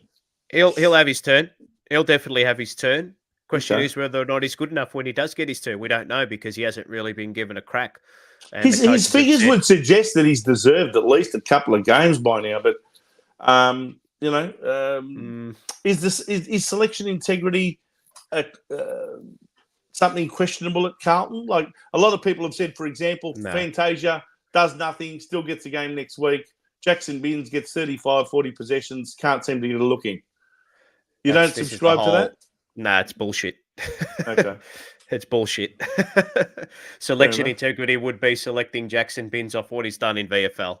That would be a big question mark on selection integrity because we need players who uphold the principles of Michael Voss's coaching and his game plan, which is contest and pressure. And the two wingers that get into the team week in, week out are better than him at that contest and pressure, regardless of the scenario you play. Okay. Regardless of the position you play, that is the core principle with which we head out onto the football field with contest and pressure. Ollie Hollands and Blake Acres bring that to the field at the moment better than what Jackson Binns does. But that does not suggest that Jackson Binns cannot do it. He's still only 19 years old. He won our VFL Best and Fairest last season. Yep. It's to sit and wait with him. Right. To sit and wait with him. Could you see potentially him becoming the next Paddy Dow, who, excels at VFL level but just can't crack it for senior football at Carlton? He might crack it in some of the lower teams like North Melbourne or St Kilda, but maybe at Carlton he's just not going to be able to break into such a strong team. It's a good question. I mean, what was he? He's a pick 32. In other words, is he better off if you were advising him? Would you be saying keep persisting at Carlton, you'll get your turn sooner or later? Or would you be saying, mate, you're good enough to play AFL. These guys aren't giving you a go. Why don't you put yourself up for trade at the end of the year and go somewhere else? Depends on his motivation. If he wants to continue to develop, I mean, there has to be a point with which you say, geez, I need to get AFL games, but that's on you as a player, isn't it? Well, what I worry about, Paul, and I know that David Rees-Jones is a big advocate for giving kids like him an opportunity, especially when they're performing at VFL level, is that if you don't reward them, if you don't give them that opportunity to show their wares at AFL level, they'll start dropping away even at VFL level. Because if you're putting in every week and you're getting 30, 35, 40 possessions and you're getting, multiple tackles and doing all of the right things and getting all the right numbers, and you're not getting rewarded for that amount of work, and you keep seeing a guy like Fantasia getting game after game after game after game, even though he does sweet FA week after week after week, well, then maybe the message to guys like Jackson Binns is, well, you can keep trying your guts out every week, but you're not going to get anywhere. I think, to me personally, you can't use that as an argument because they're different roles. They're different positions. It would be saying, Patrick Cripps, he hasn't kicked 5 goals this week. Okay, so if he can't come in for Fantasia, you know what I mean? Okay, so if he can't come in for Fantasia, who does he come in for? Tell me a couple of names in the Carlton senior team now who would have to fall away or get injured in order for Jackson Binns to get a go. Probably 3, I would suggest. Ollie Hollands, Matthew Cottrell, Blake Acres, but even then they would probably switch Sam Walsh or a Chera to the wing. That's what. So what position are you saying he is? You say he's a winger. Jackson Binns is a winger. No, is a winger even at VFL, or is he in the middle? He is a winger. Even at VFL? He is a winger. Righto, okay. Yeah. Whether or not they can change him to be maybe played on the ball, I don't know. But he's his numbers impress me even more if he's a winger, because I thought with numbers like that he would have been playing in the middle of the ground. But see, this is where getting them on the wing. That's Vince, huge. You can't look at the stat sheets can be bullshit. Okay. This was the problem with Paddy Dow. Everybody was saying, 30 disposals, 35 disposals. It doesn't mean anything. Right. If you don't have impact with the ball, if you're not bringing contest and pressure, if you're timid when an opposition player comes up to you and you don't want to take the contact and you just dish that little handball over the top, the coaches are going to look at you and say, mate, I don't care if you get 100 touches.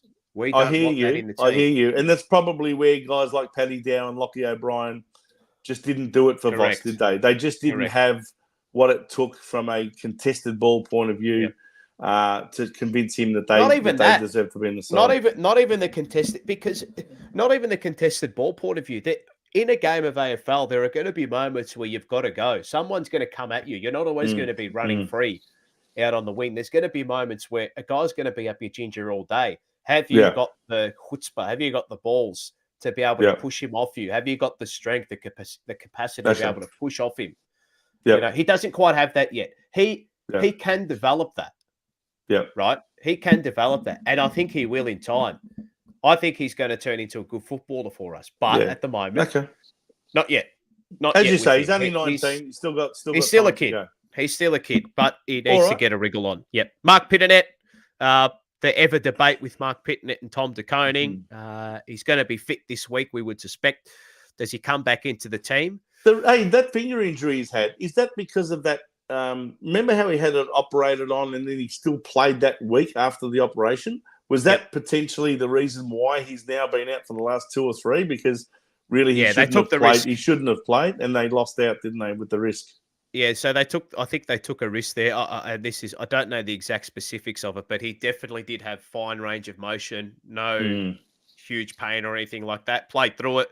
I think it was probably one of those ones where they said, look, we're happy to take the risk. If something happens, it's not going to be as severe or anything like that. We've got the bye coming up, so he should be okay this week. Look, I love him as a footballer and what he brings to the squad and what he brings to the club.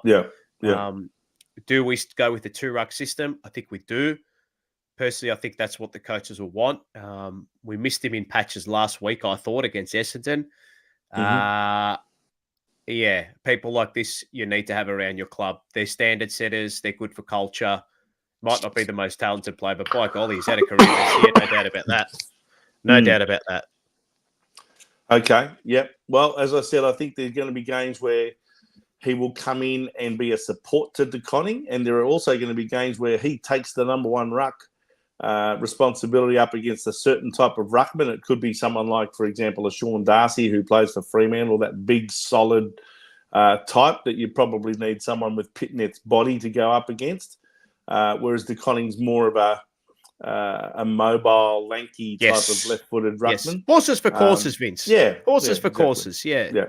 So I think there's always going to be a spot for him in a season, and there may also be a case where we need to go 2 rucks because that's the scenario we face. As a tap ruckman, as a hit out to advantage ruckman, as a facilitator of our scores from stoppage and scores from clearances, he is one of the main reasons we're able to generate such high numbers in that regard. And he's going to play a pivotal. He's going to play a pivotal part in our. I'll tell you one thing. I'll tell you one thing that would really help Mark Pitnet get a permanent spot on the side, and that is if the AFL stop this ridiculously stupid concept called substitute, and just make it simply 2 teams of 23. If you're able to have 5 on the bench, I actually think that sooner or later, and it'll probably happen within the next 5 years. That's my guess, by 2030 at the latest. I think we'll end up having 6 on the bench. And that will help every team to have 2 ruckmen in their 24. And that's what would help someone like Pitnet keep his spot in the side. Whereas at the moment, having 22 with a substitute, you're never going to play a ruckman as a substitute, are you?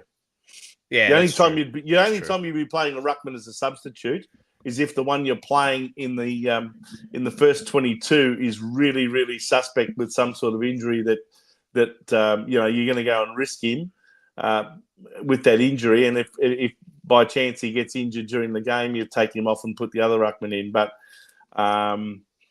look, other than that, you're never going to play a ruckman as a substitute. So I think having 23 initially and then eventually 24, where you've got 6 on the bench, that would be a tremendous change, I think, for the game, where you could play a ruckman off that bench. You could play defenders, forwards, mids, you name it. Yeah, that's my personal view. We say leave the game alone, and now we're saying go 5 and 6 on the. Well, look, at the end of the day, because we can't fit in. We can't fit in all this today, depth. That's why we can't fit in all these Carlton players. That's why. But imagine if today we still had what they had in the 70s, which was 18 players on the field and a 19th and 20th man that you only ever put on in place of someone who got injured, and that player was never allowed to go back on the field once the substitution had been made. Imagine if that was still the case. As things change and the game evolves and it requires a lot more athleticism, I think there's going to be a lot more injured players during games of football, and we just have to change little things that are going to be able to accommodate that. Yeah, that's a fair point. It's a fair point. I don't know how. I think there is going to be a case where the substitute is gone and they're just going to go with 5 on the bench. But probably that'll be the first thing they do, and eventually it'll be 6. That's my view. Yeah. Number 28, David Cunningham.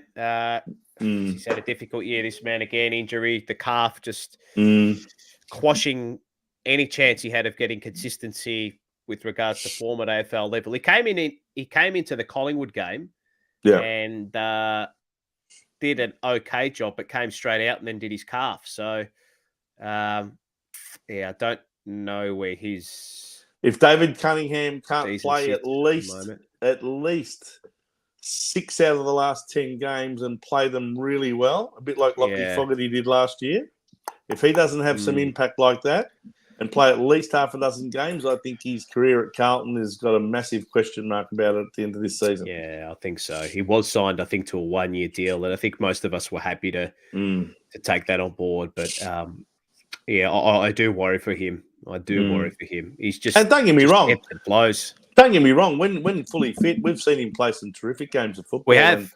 He's quite classy with ball in hand, but if you just can't get your body right, you're no good to anybody. Tough calls need to be made, unfortunately. He may be one of them, but again, he's still got a half a season to make it all up. But I do think a guy like Elijah Holland has taken his spot. I think you're right. George Hewitt, number 29, the forever reliable George Hewitt. Love this man. No nonsense, no fuss. Just does the job every week. He's a strong defensive midfielder. He allows Cripps and Walsh and Chera and the rest of them to go to work. And I love this man. I think he's a fantastic footballer in our system. He may not be the greatest kicker of all time, but he just does the basics right week in, week out. He's done some good shutdown roles too, hasn't he? He's often played on really important opposition midfielders as well, and just taken their dominance out of a game. So I agree with you. He's one of these quiet achievers. He's a no nonsense, no fuss type player who just does his job. And you look at the figures at the end of a game and you go, geez, George has had a good game. He's had 28 possessions and you hardly noticed him. But he's just one of these guys that just should be a regular fixture in the team for the rest of this season.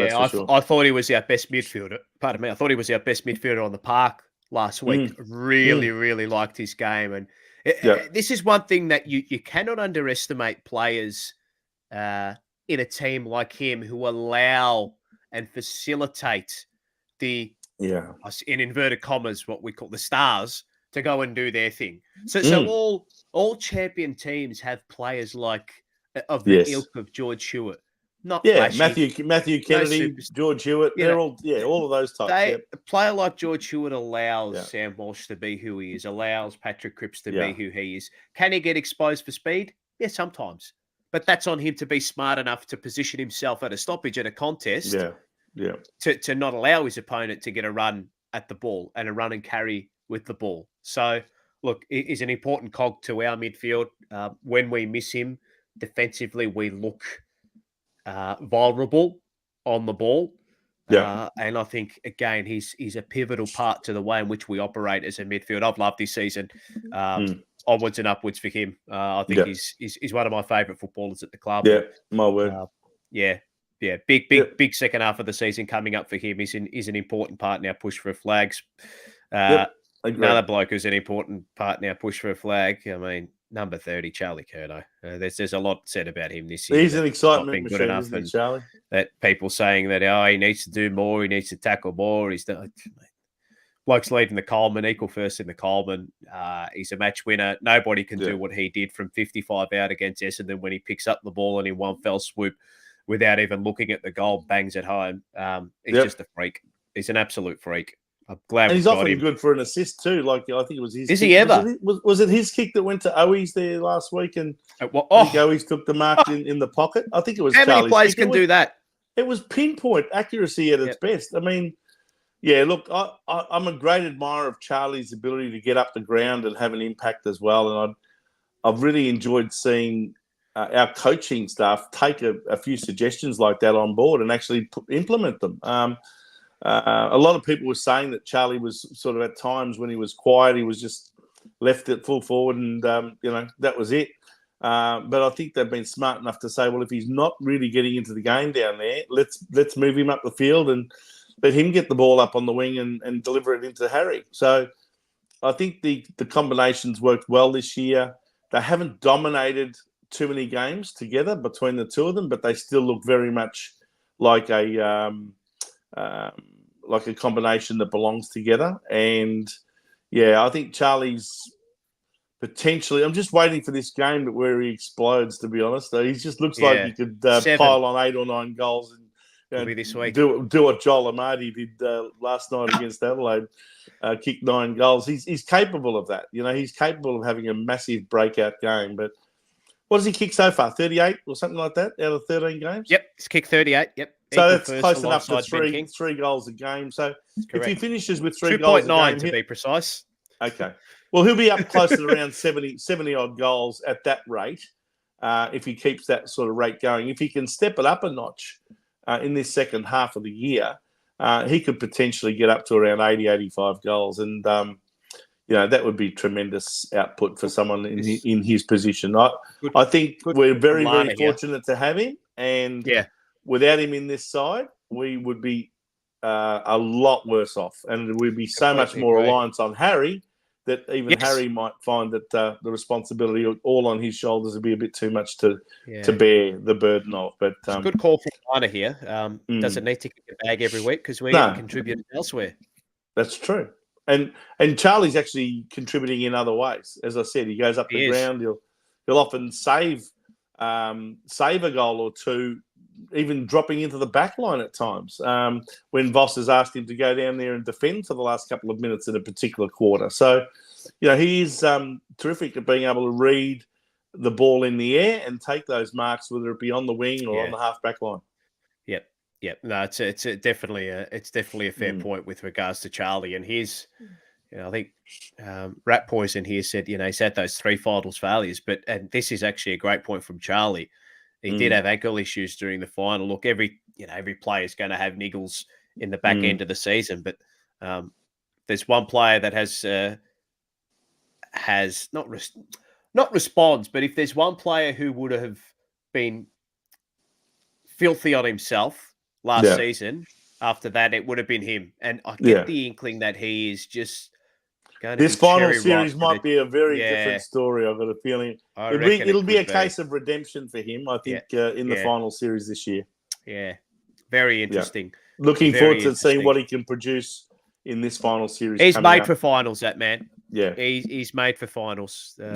Lewis Young, number 33, he's contracted, I think, till 2026. He signed a 4-year extension last season, off the top of my head, and he was a stopgap earlier in the season. I actually thought he did okay in the first 2 to 3 weeks that Wiedering was out for. Yeah. But he just lacks that little bit of intensity at VFL level that I just want to see from these type of players. And he's limited, right? He's a player that you can't rely upon to have a block of 10 to 15 games, unfortunately. And he's just the ball in hand. He's not quick enough. Doesn't make those decisions on the fly. Like Jacob Wiedering's not a fast footballer. He's a leader, though. Yeah, I don't know. They're completely. One's a first pick in a draft, and Lewis Young. He's nowhere near the talent level of Jacob Wiedering. But decision making just doesn't come to him. Yeah, I think they're going to be labelling guys like this as a depth player or a role player that comes in and that's if you okay. have to get injuries. Yeah, you need them. You need them on your list. Yeah. Yeah. But This is a good call even from if he Charlie. does stay with us, Just the footy awareness here. Yeah. That's what it is. I saw him in the VFL, right, against Essendon. And I want to sum this up, Charlie, for you here. Now, sometimes when you're in the ruck and midfielders disperse around the ball thinking it's going to be tapped left, right, or ahead of where the ball is dropping. The ball fell into his lap and everyone dispersed and he was left free. Yep. Centre clearance out on a wet and rainy day at Windy Hill. Yeah. And with Essendon bearing down on us, coming back from 41 points down or whatever it was, he's grabbed the ball and he's taken 2 steps and he's taken a bounce. Brother, get that thing in there. Yeah. Get that thing in there while you're set up. Why would you need to take a bounce? He took a bet. If you've run ahead and you've taken your allotted meters, then you take a bet. He took a bounce after 2 steps in the wet. Like, mate, get the ball in there. So what happened to the ball? Get it in there. Just stuck in the mud. It ended up being a turnover. It was off hands, and it just there you go, Charlie. He was there. So Anyway, I don't want to slander him. I don't want to slam him because I actually think he played a pivotal role for us at the start of the season, and he is a limited player. And you do need your depth, right? And he's going to be part of the team for a period of time. I don't know whether they trade him off. Another team might look at a guy like him and say, that could potentially be. But we've got him contracted there, and we're going to have to be with him for the next couple of seasons. So, Well, he's going to be a little bit like. Well, in fact, I think we're not going to talk about him because he hasn't played a game yet this year. But Sam Durden is another one, number 38, who is tall enough to play, centre half back or full back. But they're just going to be players that are on your list purely as replacements if you happen to get too many injuries. And I can't see either of them playing too many more games for Carlton, unfortunately. I don't. Anyway, very interesting. Right, just I've said interesting a lot today. I might need to change my words. Jordan Boyd, revelation. This young man, revelation. Love Jordan Boyd, draftee from Footscray out of Spotswood. Just goes to show you that some people think that this mid-season draft thing's a waste of time. That no good players come out of it. No. Jordan Boyd was one of the real success stories out of the mid-season draft for us, and the man with the painted fingernails, he can certainly play football, and he's a beautiful kicker. I think the biggest asset he's got is his delivery. I mean, his accuracy with the ball is just pinpoint, isn't it? Yeah, and I'll tell you, geez, he can, mate, one-on-one defensively too. Geez, sometimes he gets mismatched, but geez, he's brave. My goodness, he's brave. That moment where he went back with the flight against GWS and Green, got him. Very brave. This kid. I was actually really impressed with how he played in that preliminary final that we lost to Brisbane up to Gabba last year. Yeah, he came in, and a lot of people thought, what the hell are they doing bringing this bloke in for his first game for ages? Yeah. Well, he proved his worth. He was one of our best on the ground. Yeah, no, I really like Jordan Boyd. He plays with a tenacity and a clean and an efficiency with, I think, we really need in that back line. I venture to say that he's probably, this is a big call, he's probably the best number 37 we've ever had since Wayne Harms. I was going to say, how many have we had since Wayne Harms? Not too many. Not too many that have played senior football anyway. I reckon Piggy would be happy with what he sees in Jordan Boyd, though. Yeah. I think many of us are very happy with what we see in Jordan Boyd. And he's 25 years old. So got a lot of football ahead of him, this man. Yeah, absolutely. A lot of football ahead of him. Like the way he plays. A bit abstract, a little bit out of left field. He's not your typical footballer, but very effective. All right. Yeah, no, he's very, very good. Alex Chincotta. Yes. Well, the man who wears Ange Christou's number on his back is doing the number proud. And what can you say? Yet again, there's another example of a guy who was probably, floundering in a VFL team and wondering, am I ever going to get to the level, or do I give this away, or, but geez, you've got to admire this guy for his perseverance and his tenacity. And from what I can gather, I've heard some stories that, he really does look at everything that's said about him and read about him, and he takes notice of basically the media more than most footballers. And very keen to make an impact and be met with favourable responses from the fans. And mate, how could you not wrap up this guy the way he's played this year so far? There was a moment, and there was a moment back in his VFL season for us when he was only VFL listed with us, and that's right. It's a passage of play where Jesse Motlop kicked the goal at the end of it, but it was all because of an Alex Cincotta smother. And had the privilege of calling the game that day. Okay. And when he committed to that defensive act, followed up, ball ended up with Motlop, who kicked an incredible goal.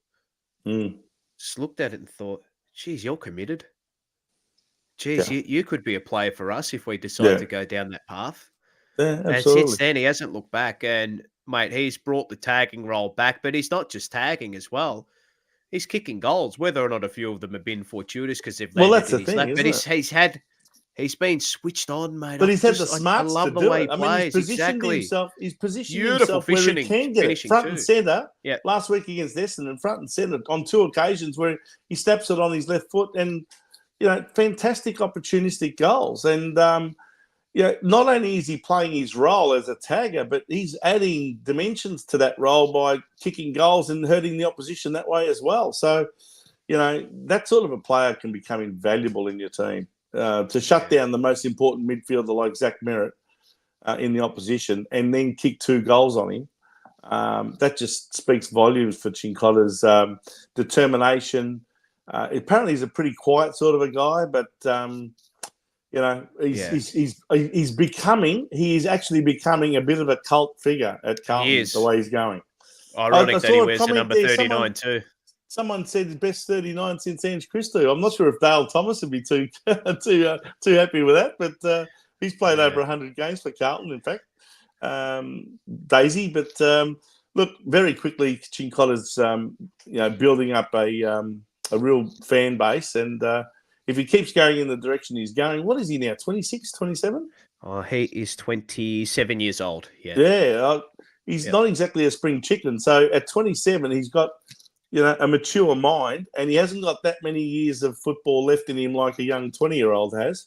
So he's going to be putting his best foot forward at every possible opportunity. And I reckon he's been fantastic. Yeah, I'm rapt that he hit his contract clause and contract trigger as well, because he well and truly deserves it, and he plays with a spirit and a tenacity and a passion that is almost unrivaled in this team. And hey, you got to admire Paul as someone who is a bit follically challenged.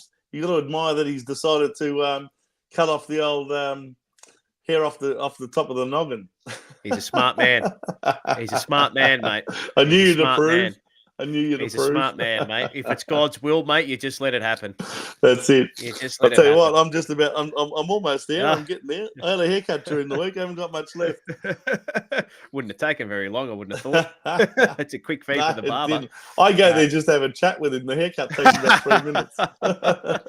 I've loved Cincotta since the moment he came into the team, and I just hope he continues to get a game. And I think for him now, it's the coaches allowing him to add layers to his game to hurt the opposition going the other way, which is what I've loved.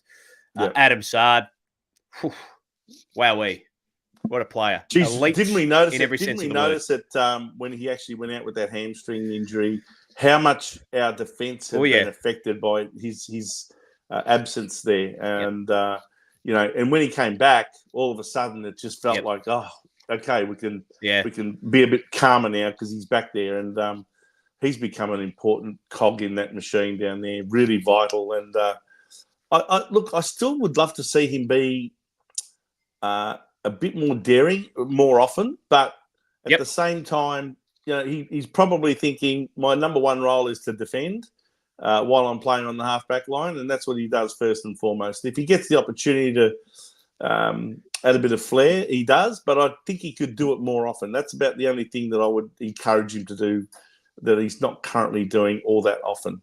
Just use a bit of flair and break the lines, take bounces and deliver it into the forward line a lot quicker. He did it much more against Essendon compared to the first 2 weeks he'd been back. Whether or not that was, I don't know if it was a directive or if it was just him playing within himself because he'd come off quite a quite a severe serious hamstring strain. It's I think it's one of those ones where he's just starting to work himself and yeah, find the right path for his body. yeah. But mate, he's an elite footballer. Yes. I tell you what, he seems to play better when Ramadan's on too. I don't know why. It's a spiritual, it's a spiritual month. You look inside yourself, and it's sacrifice and commitment to a cause for the greater good. And he can't not be loved. This man as a Carlton footballer, and he's going to be again another player who's an integral push to our tilt towards a flag. And we just hope he stays fit. We're 7-1 when he plays this year. So you talk about Lockie Fogarty's record. What about Adam Saad's record? And he did go off in that game that we lost with the hamstring injury. Yes. So yes. let's just say we're was 7 that the one against? Was that the one against Adelaide? Yeah, it was a very noticeable absence. Yep. And probably a big reason why they got those 3 late goals too. Yep. No, absolutely. Rightio, Vince. Right. The final two.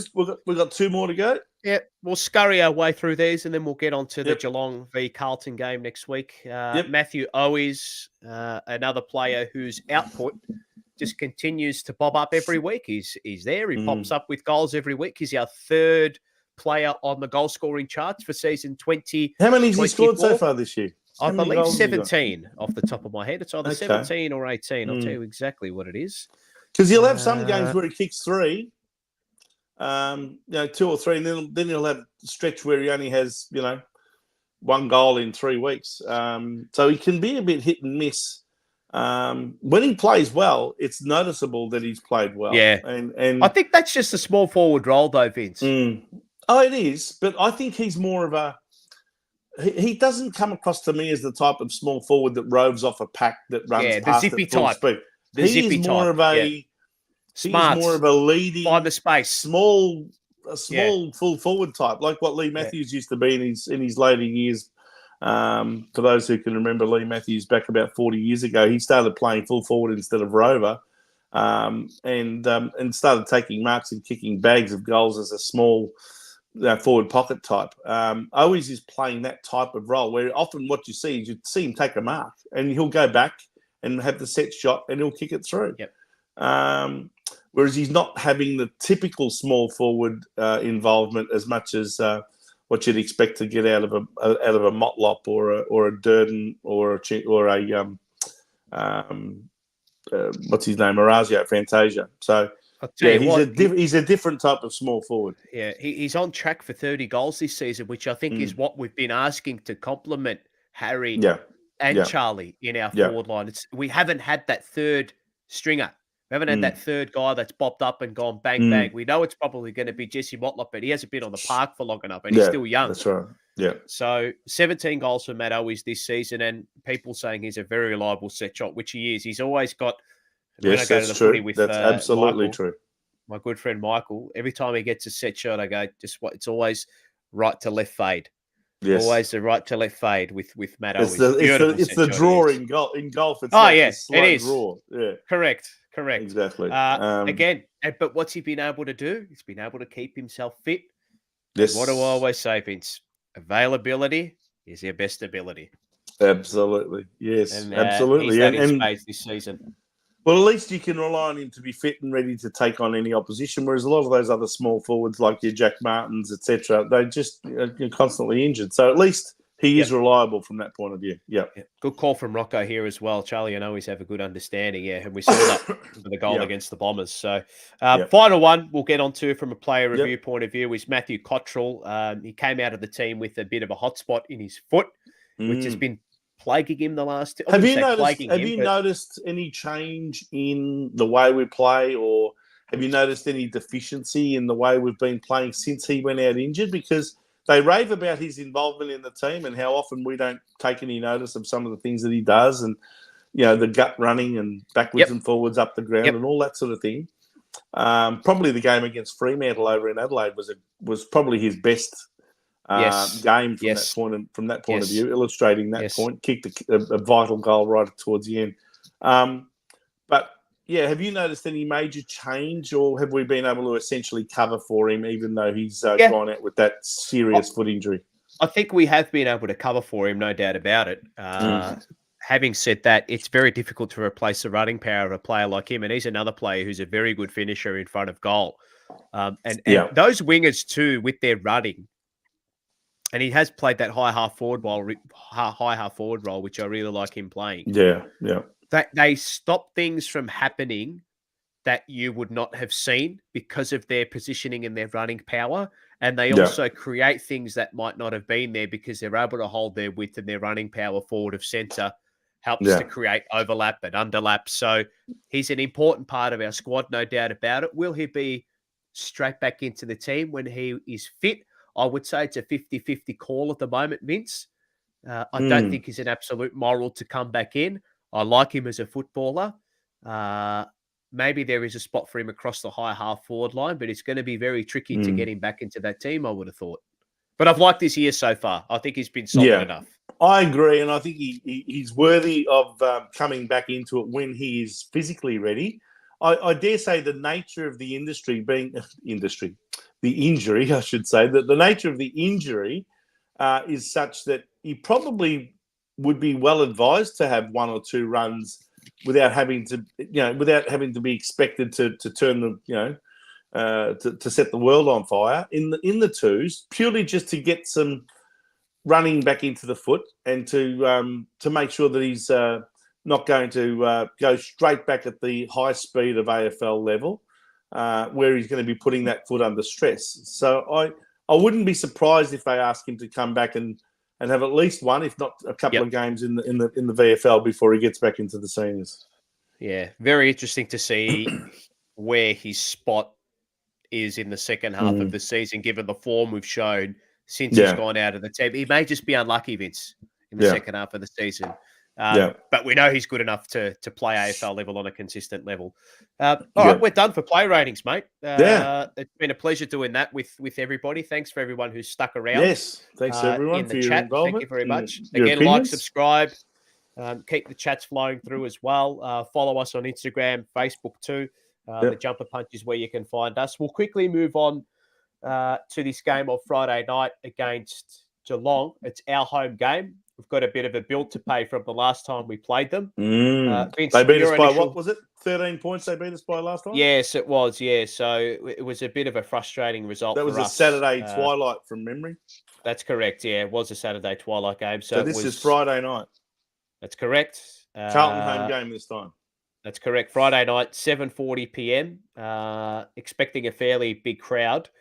Your initial thoughts on this game? Well, both teams are coming off a bye, so they both should be well refreshed, and a lot of players would have welcomed the opportunity to rest some of those niggles. So you'd like to think that they'll both be, cherry ripe to go hammer and tong at it.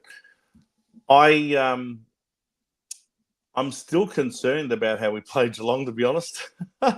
If they play like they did last time, where they made us pay on the turnover, we're going to be in some serious trouble. But I thought that the Essendon game was almost one where we actually switched roles in the way we played. The way we played Essendon was the way Geelong played us that time. More efficient. And Yep. So if we've learned our lessons from that, I think we can turn the result around as well. I think Geelong too got off like a house on fire back at the start of the season. In fact, that win against us that they had was their 7th in a row. And then all of a sudden they lost the next 4. So, So they're not quite as good as they were at the start of the year. We've gotten a bit better, in my view. So I actually expect us to turn the tables this time. I think we can, not by a lot, but I think we'll just get the better of them when it counts most. I think Jack Hawkins. I keep calling him Jack. Tom Hawkins. That's his dad. Jack Hawkins was his old man back in the 80s. Correct. Tom Hawkins is looking like a player who's ready for retirement. Now, maybe he'll turn it around this week and all of a sudden kick a bag. But he just looks like a player who's, playing his last year of football. And I think they're going to be relying on Jeremy Cameron a hell of a lot. I don't think Dangerfield's ready to come back yet, is he? I think he will. I do. You think he will? Yeah, Chris Scott did suggest that they were setting him up for the game after the bye. I don't think that will have. Yeah, I don't think that'll have too much of an influence on. Look, I still think he's final going to need result, the but- run. Either way, he's not going to Yeah. be necessarily cherry ripe, Yeah. even if he does play. I think we've got Chera probably looking like potentially coming back. And who else? Is there anyone else that's ready? Charlie was suggesting that Chera and Motlop will come in. And Motlop, yeah. So let us know who you think should come into the team. Well, if they do come in, who do you think goes out? I think probably Carroll and probably Durden. I would suggest so. I think those are the moves, Vince. Yeah, I think those are the moves. That makes us stronger, and I just feel that we've learned how to play the big sides now. We've had a fairly decent sample size of playing the top sides, and we're not frightened of anyone now, and we're quite used to playing in big games with big crowds at the MCG. It'll be a Carlton home game, so that'll give us another advantage again, having the very vocal Carlton supporters out there in the stands. That'll make a bit of a difference. It'll give it a real Carlton feel to the MCG. So I think that we can turn it around, and I'm tipping Carlton will win. Yep. Not by a lot, but they beat us by 13. I'm going to tip us by 13. There you go. I like it. I like it. I had us by 18 points, Vince. Yeah. I think we'll get the job done. Now, just the final question I want to ask about this game, and it's going to be the most intriguing one, I think, and Peter V. Bluebagger brings it up here. Who does Alex Cincotta play on? Well, that's interesting. Do you think Alex Cincotta needs to have a tagging role every single week? I don't think he necessarily has to. I don't think he needs it. I don't think he needs to. He's a good unless enough player to be able to hurt an them. obvious one. Well, would there be an obvious midfielder, for example, such as the Zach Merritt matchup last week, where you'd say, okay, yep, that's where Cincotta goes this week? I don't think there is. Look, Max Holmes is probably not the type of matchup.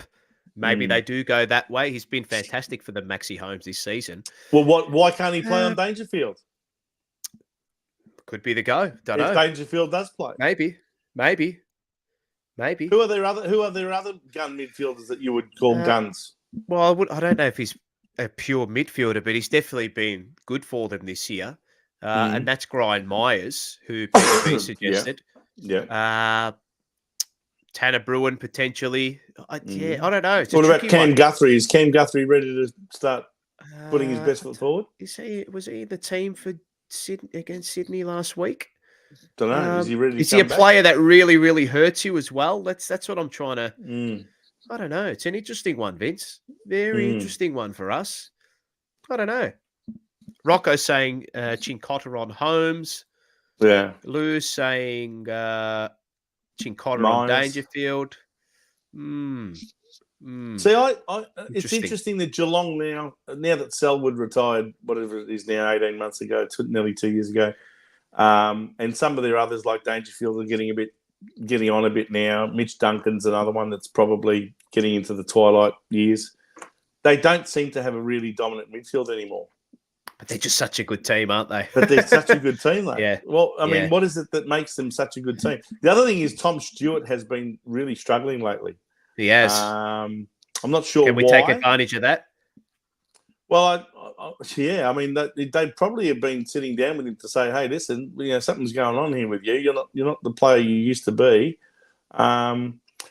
Sydney really worked him out of beauty the last time. They really did work him out of beauty. And, I mean, he almost was the lowest rated player on the ground. Tony.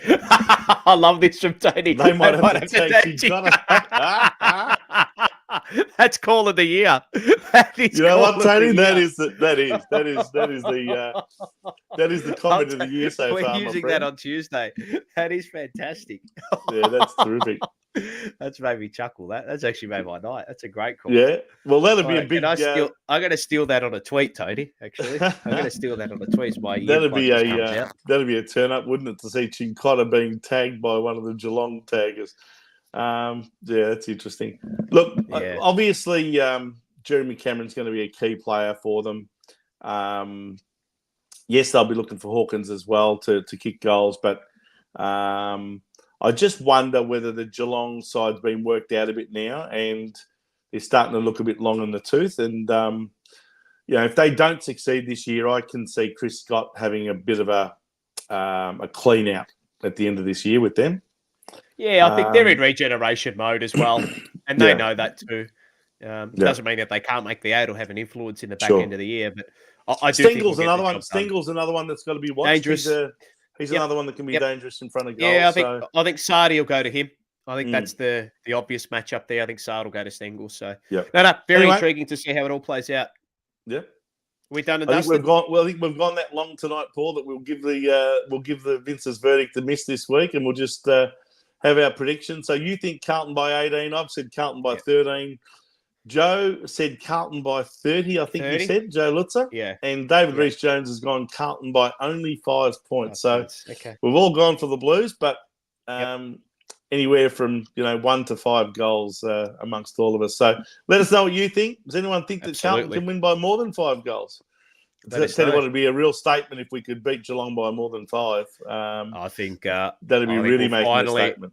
I think we'll finally get a win in the navy blue and orange tinge jersey this week. Oh, we got the Carlton Respects game this week, have we? Orange. I will say, I actually don't mind the look of the orange epaulets.